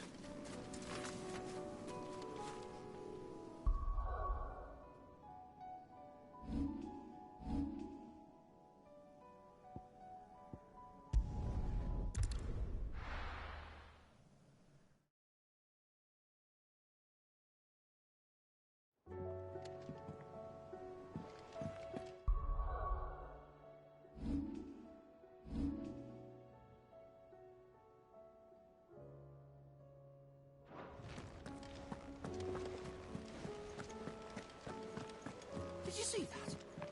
Tell me just...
Over here!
Get him!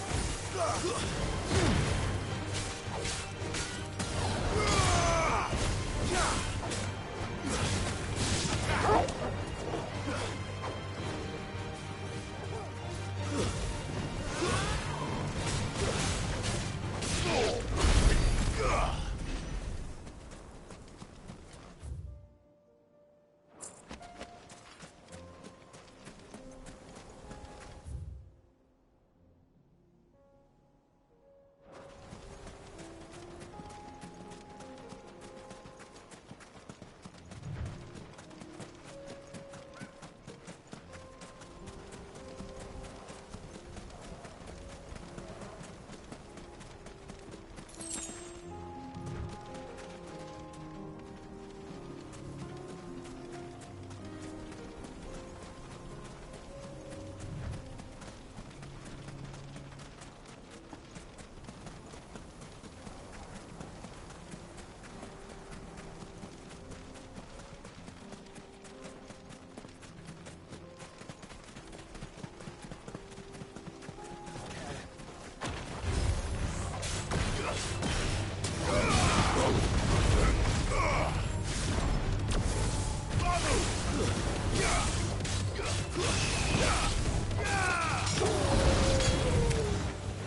Attack!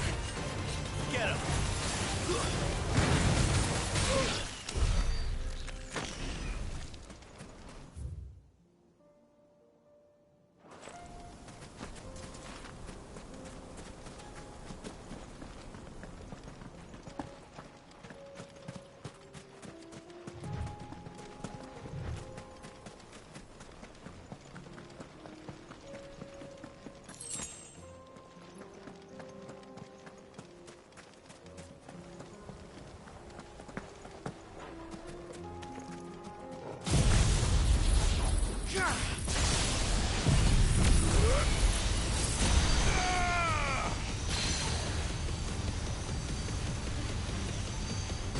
All yours, Torgal.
This one.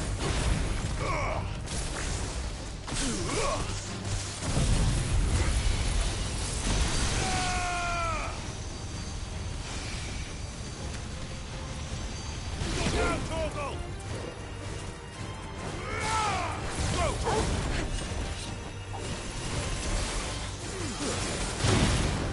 Stay down!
alive?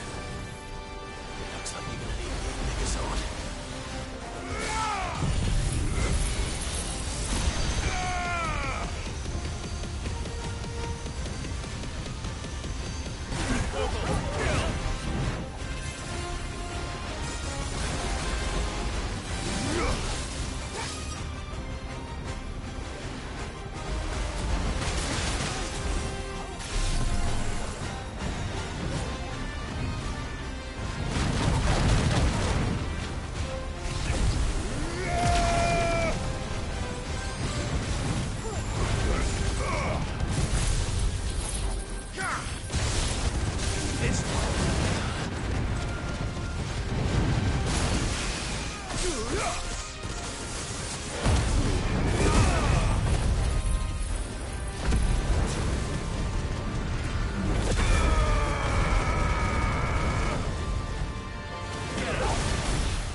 It should have stayed in its shell.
You mean the Iron Kingdom?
You fought very bravely. The safety of the town is in our hands.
This one.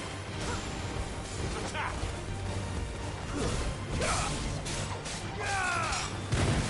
Get him! There you go!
Ready, go?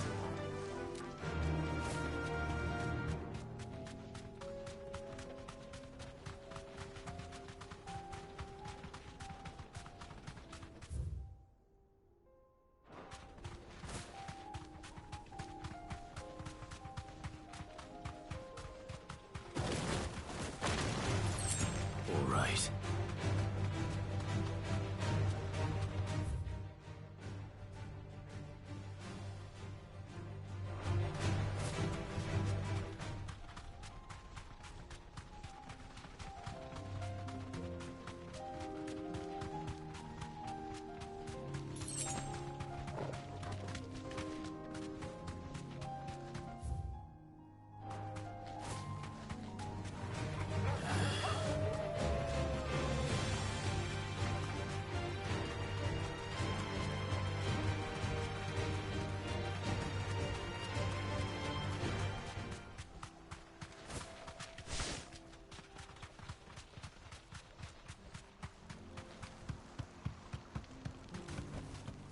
I can walk from here.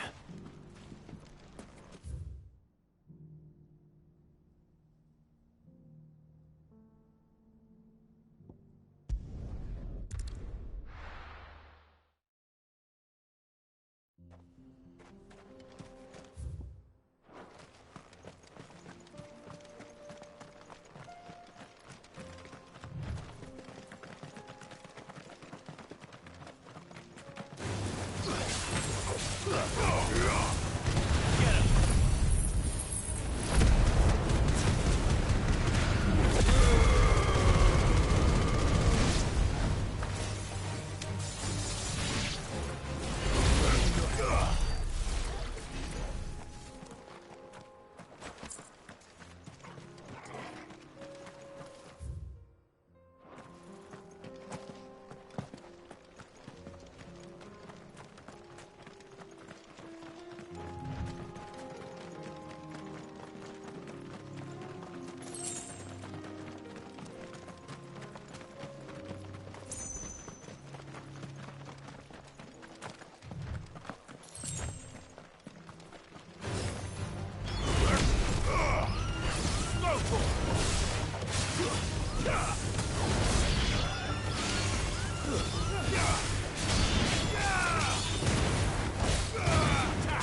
This one.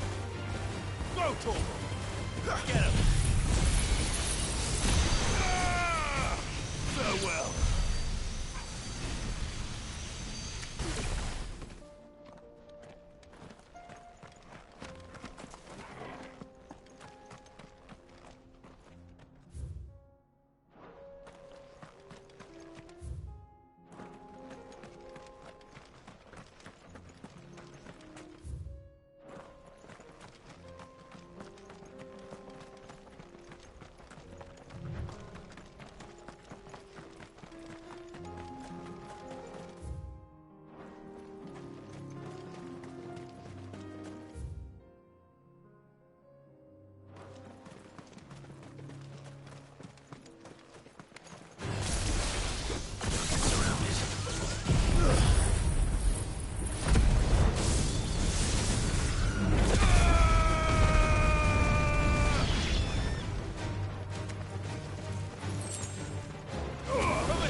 This one.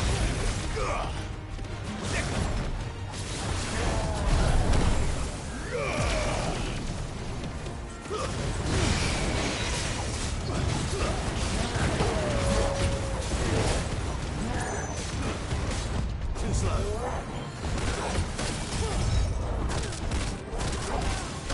Nice try. Over here!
to mine.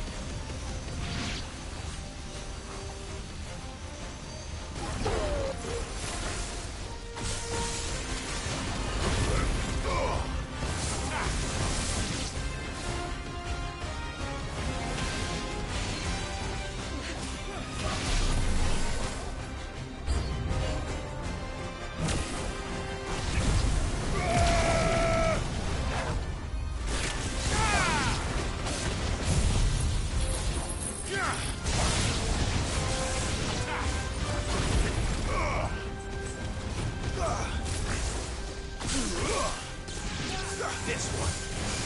Get him.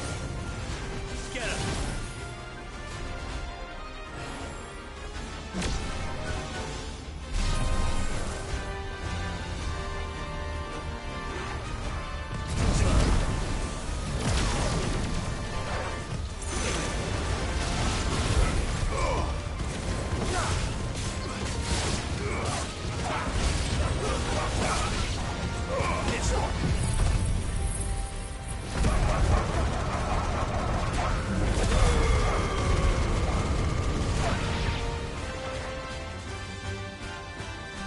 And then there was one.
This one. Get him. Get him.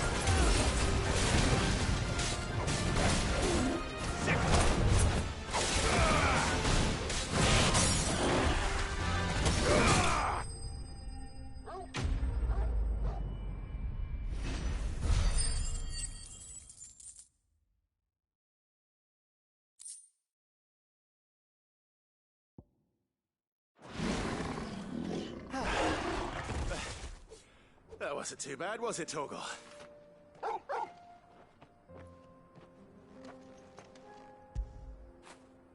Get it, boy!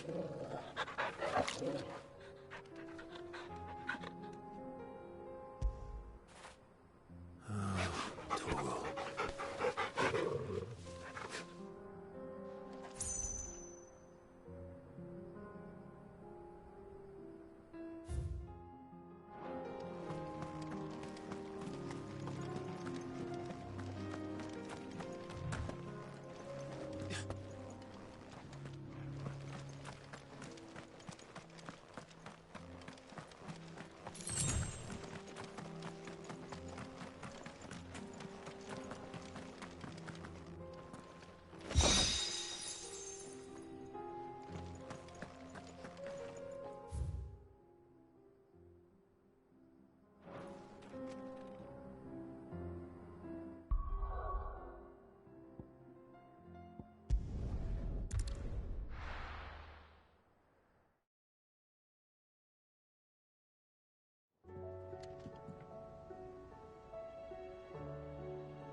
help you today, Clive?